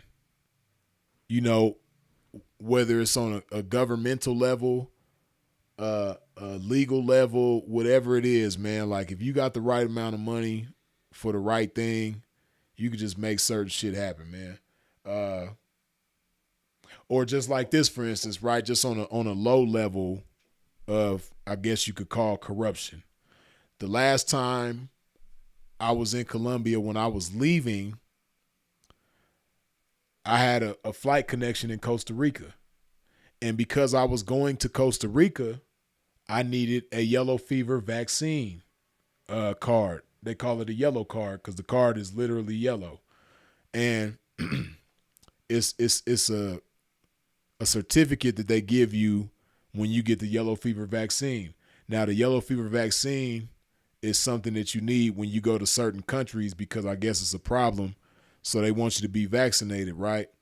And when you're traveling, you're supposed to have this yellow fever vaccine. You got to get it at least 10 days in advance from whenever you flying somewhere. So if you leaving somewhere on May 25th, you would have needed the vaccine by May 15th, right? So this is the requirements. And I didn't think about or realize that I was going to need this flying from Colombia to Costa Rica. So I get to the airport. Fortunately, I got to the airport super early. I got to the airport probably like 4 or 5 hours before my flight was supposed to leave. So fortunately, I had that wiggle room to figure out what I ended up figuring out, right? So, so I go to the ticket counter, get a lady my passport information, all the shit, and she like, yeah, yo, you got your yellow fever vaccine certificate? I'm like, huh? And she like, yeah, you gotta have, in order to get your boarding pass, you gotta have yellow fever vaccine. I'm like, damn, I didn't know that. Whoopty whoop. So she wouldn't give me my boarding pass. So I'm fucked up. I'm like, God damn, what the fuck am I gonna do? So I'm sitting there, stressing, trying to figure out a different route that I could take to get home where I don't have to go through a country that that vaccine is required. So Dominican Republic is one of those countries. So I was like, damn, I'm going to have to go to the DR, spend the night there, then fly from DR to Miami, then to Arizona. I was finna do all this extra shit, right? But it was a dude in the cut. He was watching like a hawk. It was a dude in the cut, man. He was watching the ticket counter like a hawk, waiting to spot somebody like myself. So I started walking away from the ticket counter with my luggage and shit. And dude was like, hey, he was like, you need that certificate, don't you? Oh man, he was like the Colombian version of Hustle Man. Like he had whatever you need. You dig? He was like, you need that certificate, don't you? I was like, yeah. And he was like, I get it for you right now. And at first, because that's the thing too, man. Like motherfuckers in Colombia is so crooked when they want to be, man. Like it's survival of the fittest. Everybody trying to get over on each other in a lot of cases. So I'm like, man, this nigga ain't finna get me. So at first I kind of like waved him off. Then when I seen all the shit I was gonna have to go through a different route to get home, I was like, man, that's kind of like doing a lot, man. I don't want to go through all this shit, man. So I was like, man, you got like a picture or something that you could show me, man, to what this card looked like? He like, yeah. So he had one with him that he was able to show me, and he showed me like different pictures of different yellow fever vaccine cards that he had got for different people. And he would kind of like reassured me and made me more inclined to get one, is he told me the name of the doctor that was signing off on this shit. He like, yeah, it's Dr. Such and Such from such and such hospital. So I went on Google and Googled that motherfucker, and he popped right up. You know what I mean? So I'm like, okay. So then now I'm thinking like, you know what? I'm gonna go ahead and fuck it, pull the trigger and get this shit right. So I was like, man, what you want for this yellow fever vaccine certification? He like, I think he said $180. I'm like, man, you tripping. $180, man, you tripping. So I'm like, God damn, man, this motherfucker want an arm and a leg for this shit. But see, he knows he can do it because, one, I'm from the United States, and in their mind, if you from the United States, you just born rich. To most Colombians, man, if you from the U.S. and you're out here in Colombia, you're rich. They don't want to hear that broke shit. You know what I mean? Like, nigga, you got it. And if you ain't got it, you can make a phone call, make something happen, talk to somebody, you could get it. So they, some of the motherfuckers, they just don't be budging, man. So I was like, damn, man, 180. So I showed him the 100. I was like, here, man, take this 100, man. He like, nah. he wasn't fucking with the $100, man. He's like, I can't do that, man. Nah, I can't do that. So I'm like, God damn, this motherfucker, man. So I ended up biting the bullet, man, and paid the 180. I think it was either 180 or 150, but I don't know why. For some reason, I want to say 180. But I'm pretty sure I paid like 180 for that shit, man. But because he know time is ticking, I got my luggage. I'm at the airport. I'm ready to go. And all I got to do is give him $180 and my problems is solved. So this is what I did with him. I was like, look, man, I'll give you half right now. And then when you come back with the thing, I'll give you the other half. He like, cool. So I gave him half. That motherfucker went and got that shit quick as hell. And I think what it was, because he came back in like 10 minutes. So I think what it was, he probably got so many of them where the doctor done signed it, and then they just fill in the blanks with your information. And he went to whoever and got one and came back. I gave him all my information. They put all my information on that shit, came back, showed me the shit. It was official. And I had even Googled, what the shit was supposed to look like, and compared the one that he gave me to the ones that I seen on Google, and it looked official. So I gave it to him. I gave him the rest of the money. And then I went back to the ticket counter. I made sure that the chick that I dealt with was busy so I could go deal with somebody else so she wouldn't remember me. But if she remembered me, I probably could have slid her a few dollars too. Like, here, hey, turn a blind eye to this shit. You know what I mean? and it probably would have been all good. You know what I mean? But whatever the case, I got that and I was able to get through and I was all good. You dig? But, you know, in the US, I wouldn't have been able to do that. In the US, they would, you know, if it's something like that, like a vaccine card, you probably got to put the shit under a black light and scan the shit. It got to be super official. And a motherfucker ain't going to just be able to make that shit on the spot at the airport. You know what I mean? So, like, you know, that's just an example of how you know, smooth shit can be out here as opposed to the US. So, yeah, I appreciated that.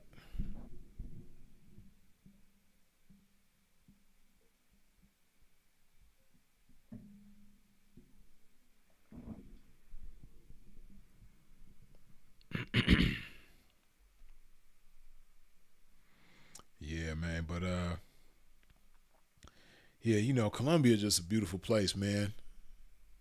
And like I said, speaking of beauty, it's like super green and tropical, and you know, it's South America, man. So I just love how beautiful it is here. The people cool as hell.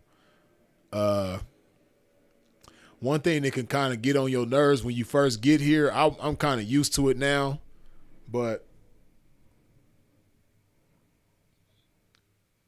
people don't pay attention.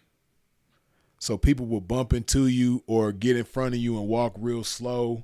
And the sidewalks are real small out here most of the time. You know, so when you passing somebody on the sidewalk, usually one of y'all gotta kind of like step off to the curb or shit like that. Like the sidewalks is real narrow out here. So, you know, a lot of times people will jump in front of you and be walking slow as hell. You trying to get around them and shit like that. People got that real bad. They just don't pay attention to who's around them and how they moving and all that type of shit.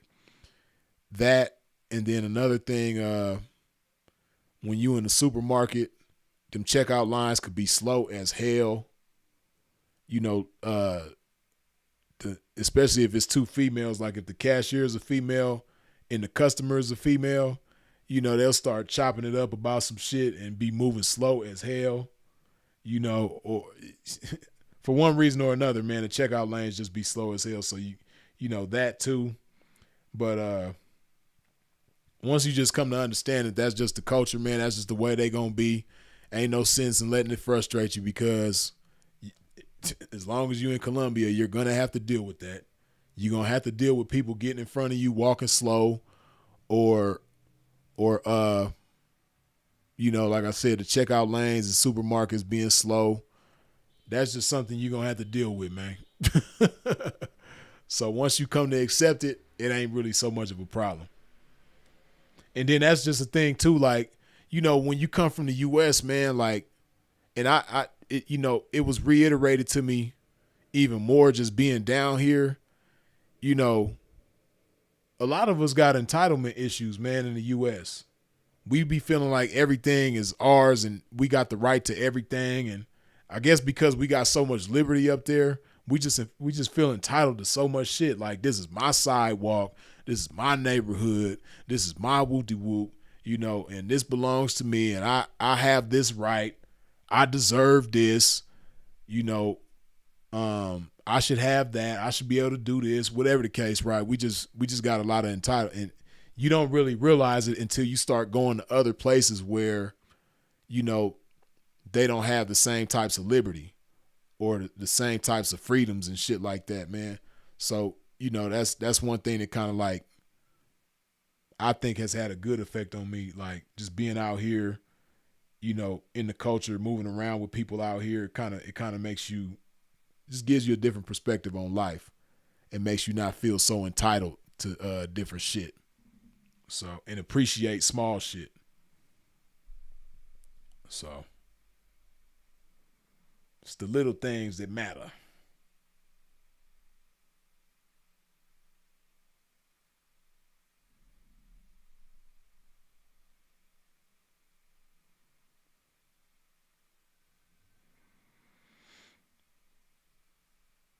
David, wait, where'd that go? David 1791 Money says, "What up, P? This your year. Would you do collabs without P's on YouTube? Do collabs without P's? I don't know, man. I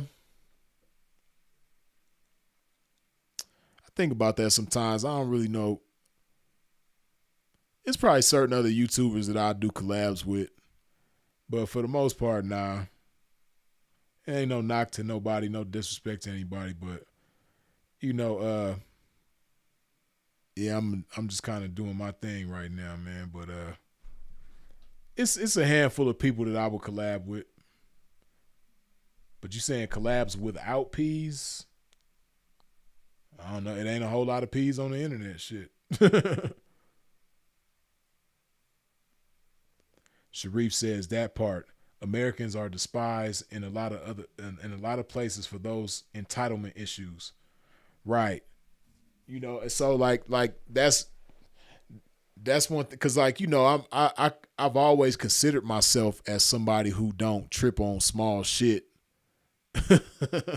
But when I came here, man, it kind of put things in perspective for me like, you know what? You kind of do be tripping on small shit.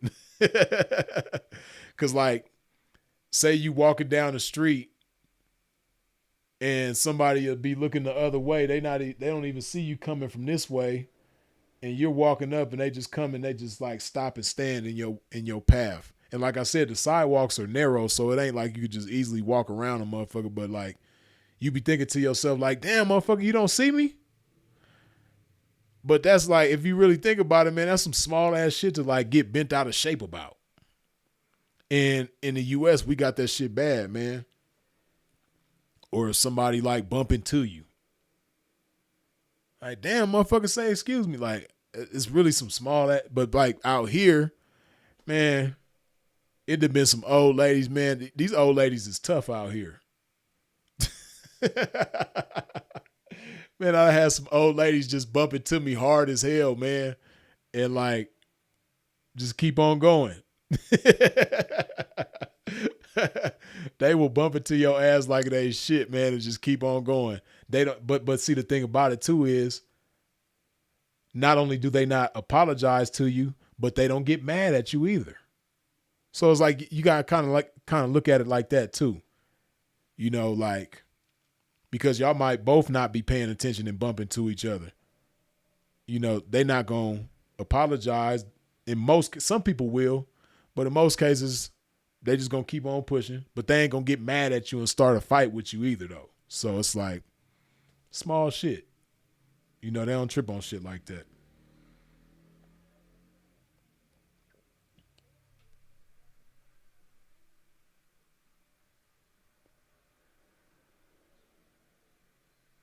Any advice on IMC Win says, any advice on staying suited and clean in that AZ heat in the summer? Hey, man,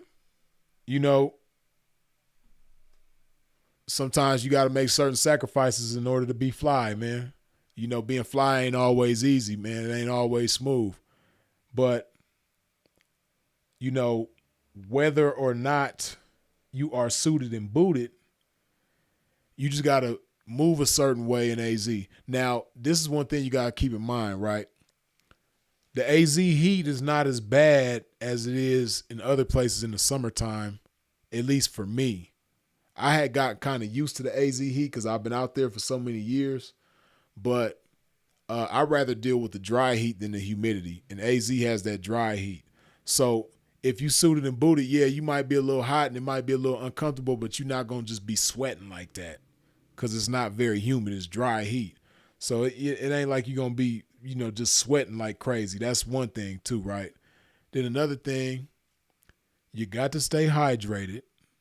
You got to keep some of this love shit around and something with some electrolytes in it. Whether it's Gatorade or, me myself, I like to have certain electrolyte powders where you could just put some electrolyte powder in your water. So that way you stay properly hydrated. That, and then, you your vehicle got to have some AC. Your vehicle got to have some AC, man. Whew. Man, I done been in them situations, man, in the summertime with no AC, man. I remember one time, man, back in the day, boy, I had a motherfucking,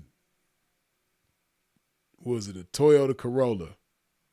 I had a 2005 Toyota Corolla that this bitch had gave me, man. I had this little square bitch, man, that was in love with me, and she gave me this little Toyota Corolla, man, and had me rolling. But I was coming from Vegas in that motherfucker one time, man, and the AC had went out on me in Vegas in the summertime.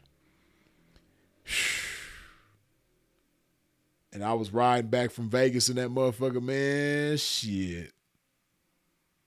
That being in the heat with no AC, fuck that.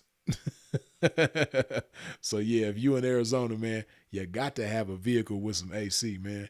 That, and then, you know, the good thing about it is most places that you go in Arizona have air conditioning, like most establishments, like most stores, restaurants, businesses, they all got AC 9 times out of 10. So, you know, yeah, that, and then just, you know, try to stay out of this, try not to spend so much time in the sun. You need a little bit of time. You know, you need at least 30 minutes in the sun for some vitamin D. A lot of people don't talk about that and don't consider that. But yeah, man, that's one beautiful thing about Arizona. Even though it's hot as hell, it's plenty of sun, and you need sun for vitamin D, you know. So if you in Arizona, hey, man, I know it's hot as hell, but try to get you at least 30 minutes in that sunlight for some vitamin D. You dig? So, yeah, man. You got to do that. But like I said, man, it's a sacrifice, man. It ain't always comfortable, because Arizona be 100 degrees at night. It'd be 105, 106 degrees at night, in the middle of the night. 104, 105, 106. So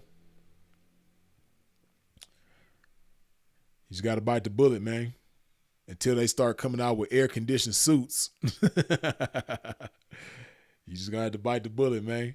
And the way technology is, shit, somebody probably already done made it an air-conditioned suit. They just ain't on the market yet.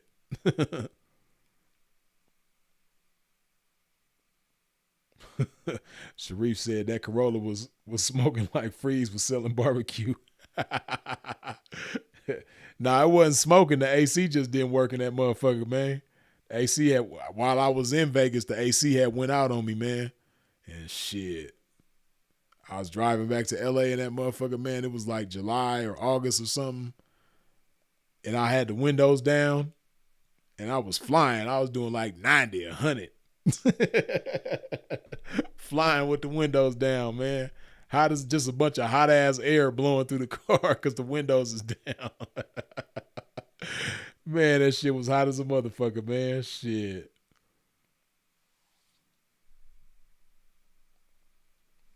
Bill said, I've ridden around without AC in the summer before, not the business, in the ride. Laugh out loud, for real. Definitely gonna make it a priority to get that sunlight. Yeah, you got to, man. You know that, now that's one thing about Bogota that's kind of like, it's like hit or miss. You know, it ain't really a lot. You know, a lot of days don't be sunny out here. Some days do be sunny, some days don't. But you got to get you at least 30 minutes of sunlight, man. If it's a nice sunny day, got to get that sunlight in, man, because that vitamin D is crucial, man. And it's crazy because us as melanated people, black people, we some of the most deficient people when it comes to vitamin D. So yeah, man, go outside, man, especially if you're black. Go outside, get you some sunlight, man. You know?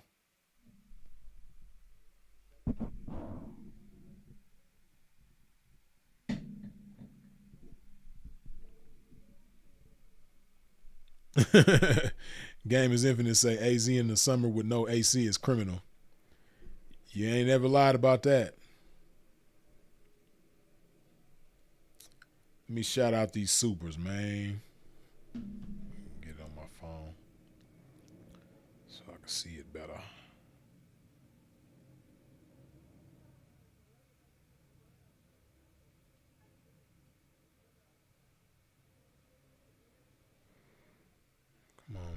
It's taking you so long.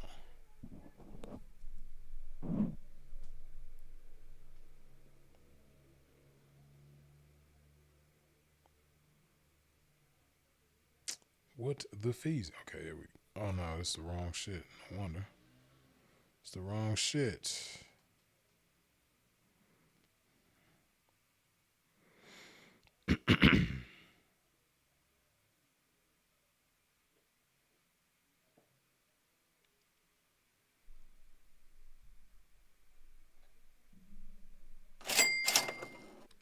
The gangster lifestyle, good looking with the $5 holler.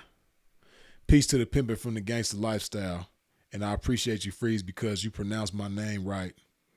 I'll be back in Colombia in August. Yeah, I know you spell it a different way, but I know how to, I don't know. I guess because I'm inclined to use my brain, man. But yeah, I'm going to pronounce your name right, you dig? But good looking out. I know some squares probably like, the gangsta lifestyle. The gangsta lifestyle. Brother Bill, good looking with the $2 holler. Glory to God for this game. Long live Philip Brandon Gilmore. Hit a new gym PR. Good, dig that. That's good shit, man. Yeah, man. Congratulations to Bill, man, for hitting a new PR in that gym, man. It's a beautiful feeling. Perception is reality. Good looking with the $10 holler. It's great seeing brothers like yourself travel abroad. I'll be in Cartagena first time next month in DR July. Okay. It's been on my spirit to move out the US at some point. It's more to life than the US. Yeah, man. And then when you start moving around to other countries, man, it kind of make you more inclined. And then when you got to go back to the US, it's just like, ugh. Like, I ain't gonna lie, when I went back to the U.S. in December, it was just like, I couldn't wait to leave that motherfucker, man, for real. Now, of course, I love, that my kids is there spending time with my kids and shit like that. But other than that, man, other family members too, my nieces and nephews and shit like that. But, man, the U.S. it's just heavy, man. It's like when you leave the U.S., you just be floating. Life is just light on you and like easy going. And when you get to the U.S., it's like they just put a bunch of shit on your back. Like as soon as you coming through customs in the airport, man, put this pressure on your back and this bullshit on your back, and they just slap a whole bunch of heavy ass shit on your back and like, all right, you are now free to move about the country. You know what I mean? So it's like, damn. But yeah, when you start moving around, man, and see how beautiful other parts of the world is compared to the US, man, it's like, shit. I don't know, man. I'm thinking about getting up out of here.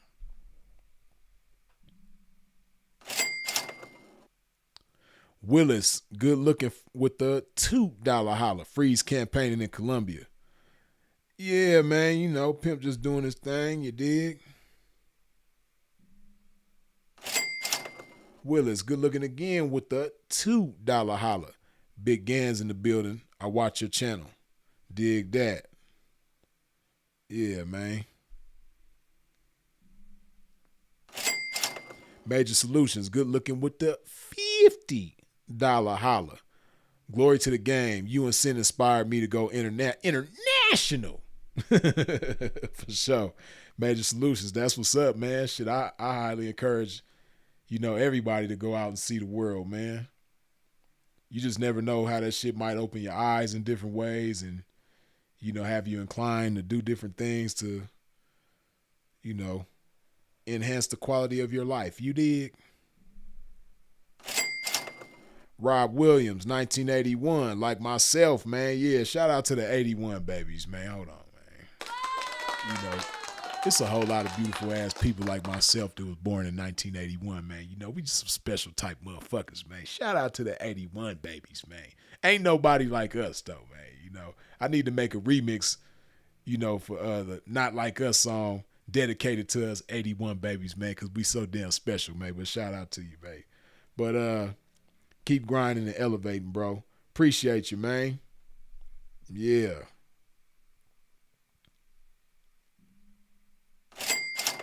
Perception is reality. Good looking again with the $5 holla. Have you seen the news reports? This is the most Americans moving out the U.S. since the Great Depression. I think UK getting the most migrants. Yeah, I have seen that, and I heard the same thing the other day that, like you said, this is the most U.S. The most people moving out of the U.S. since the Great Depression. Yeah, because they just make it so hard to like just breathe out there.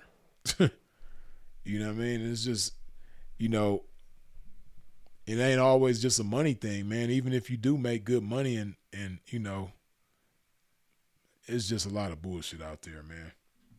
A lot of shit I don't like dealing with. So yeah. But yeah, they have been talking about that a lot lately, man. That you know, people are leaving the US in record numbers.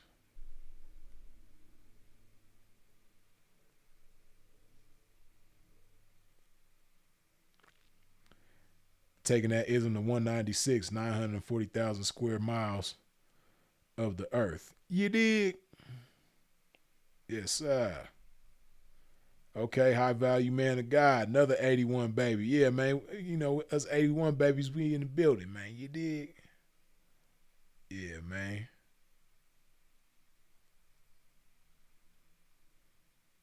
Who else is 81 babies? Famous people. I know Yo Gotti is an 81. Yo Gotti got the 81 song. 9 times 9 is 81. 81. I'm an 80s baby born at 81. Yeah.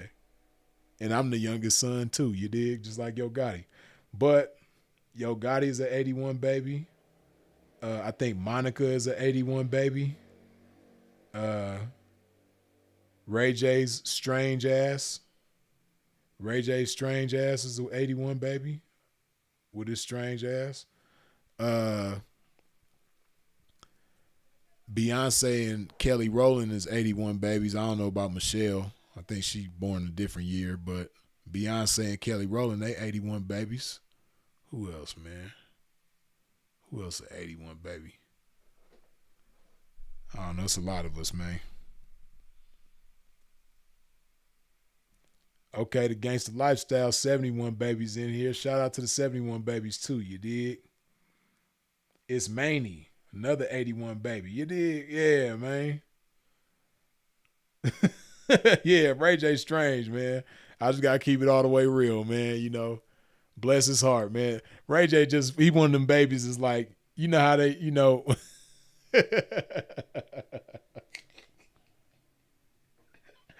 Oh shit. You know, people show you pictures of their baby and you ain't got nothing good to say. And you just be like, bless his heart. That's Ray J, man. Ray J, he just one of them bless his heart babies, man. You ain't got nothing good to say about it. You just bless his heart. Ray J, God bless his heart, man. You know.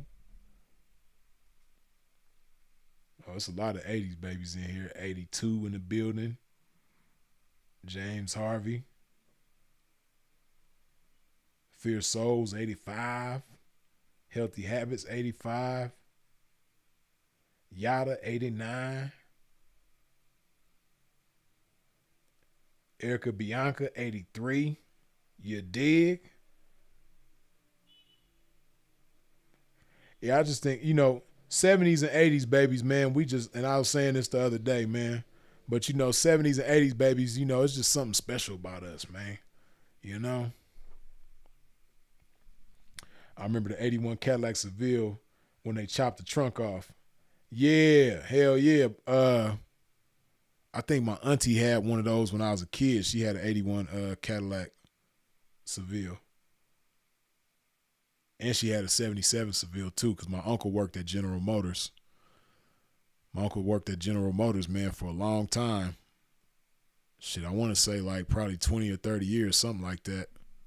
My Uncle Chuck worked at General Motors, man. So he, that whole part of the family, they all had General Motor vehicles. You dig? So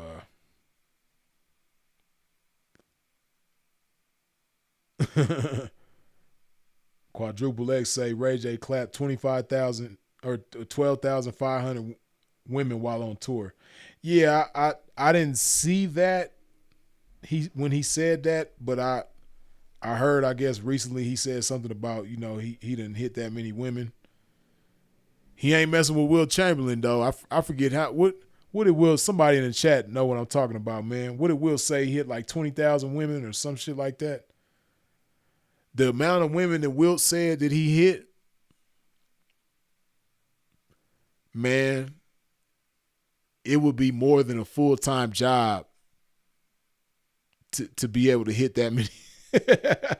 Man, Will Chamberlain, man, that motherfucker said he hit, I forget what the number was, man. Hold on, let me look that shit up, man. Let me ask Gemini, man. Hold on. How many women did Wilt Chamberlain claim to have slept with?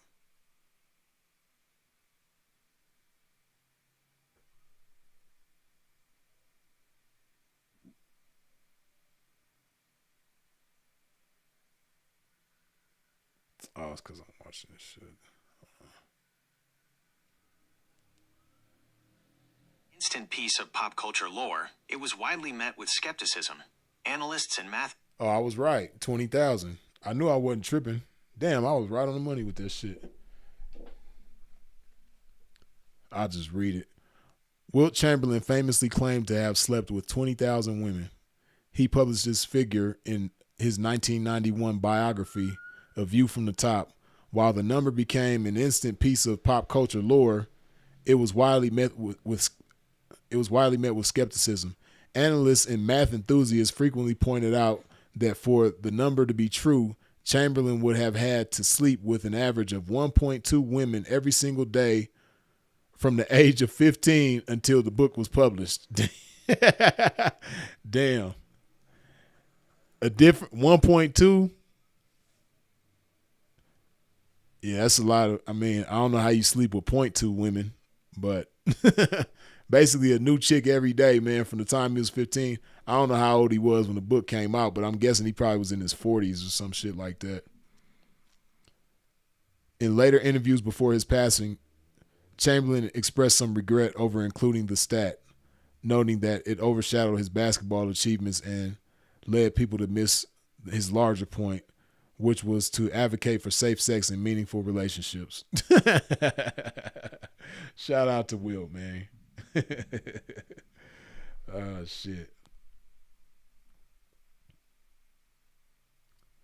I wouldn't see, I don't know. And see, that's just like a thing for certain square dudes, man, to brag about having been with a whole lot of different women. But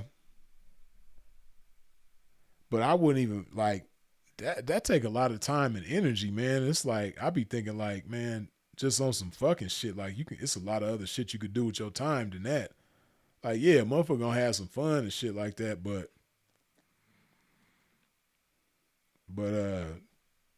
to make it like it's a full-time job, fuck all that. And then see, times is different now, man. See, nowadays, especially if you got anything significantly going on, hey, it's you playing a dangerous game. Like Ray J talking about he slept with 12,500 women. That's a dangerous game, man, because, hey, these women is predatory nowadays, boy. They using sex as a weapon for real. So fuck that. Sharif say, throw in a couple of midgets. Wilt was 6'5" at 15. Yeah. Yeah, I know Wilt was a big ass teenager. Big linky motherfucker, but super athletic though.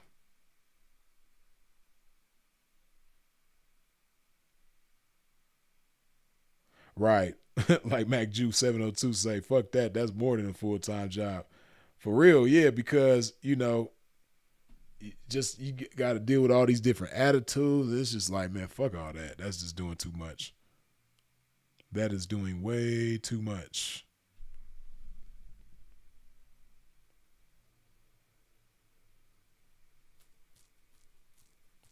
Duke of Knots, top of it, man.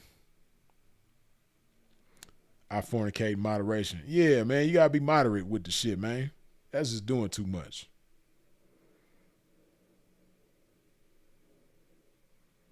Right, the healthy habits say then they got something that's gonna kill your immune system. For real.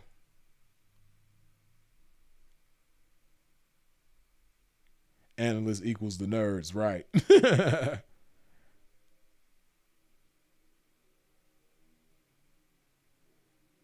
Sharif said John Witherspoon did a hilarious skit about Will Chamberlain in his stand-up special. Yeah, I know that shit was probably funny as hell, man. John Witherspoon slept on, man. That motherfucker was funny as hell.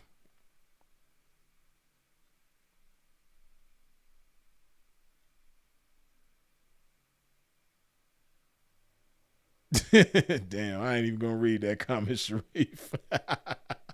I can't even read that, man. That's cold blooded. And then you're gonna start the statement off with no offense.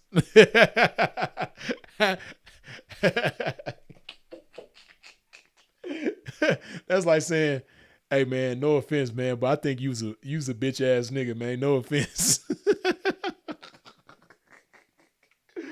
Oh man.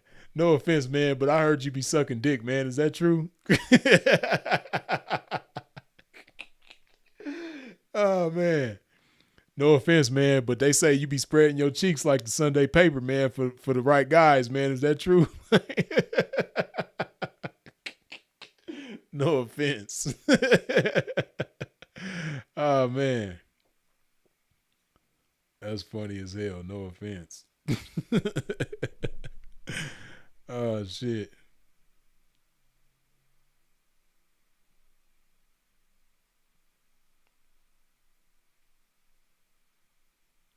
Shh, don't tell nobody.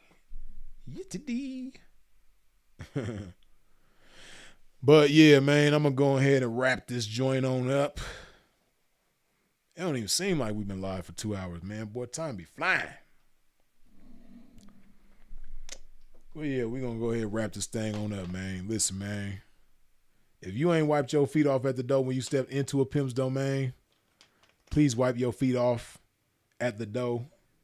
Damn, this shit. The fuck? Top didn't even come off the way it was supposed to. That's weird.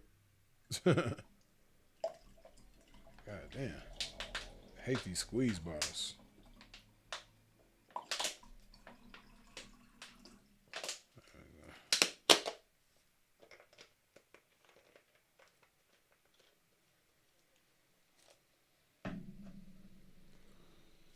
But yeah, we're going to go ahead and wrap this thing on up, man. As always, I appreciate y'all for tuning in and tapping in with a pimp. I appreciate all the comments, questions, input, jokes, feedback, all that good stuff. I appreciate you for sharing this video. I appreciate you for subscribing. I appreciate you for hitting the bell when you subscribe. I appreciate all the super chats, the cash apps, the PayPals. I appreciate your support in every which way that you comes with it, man.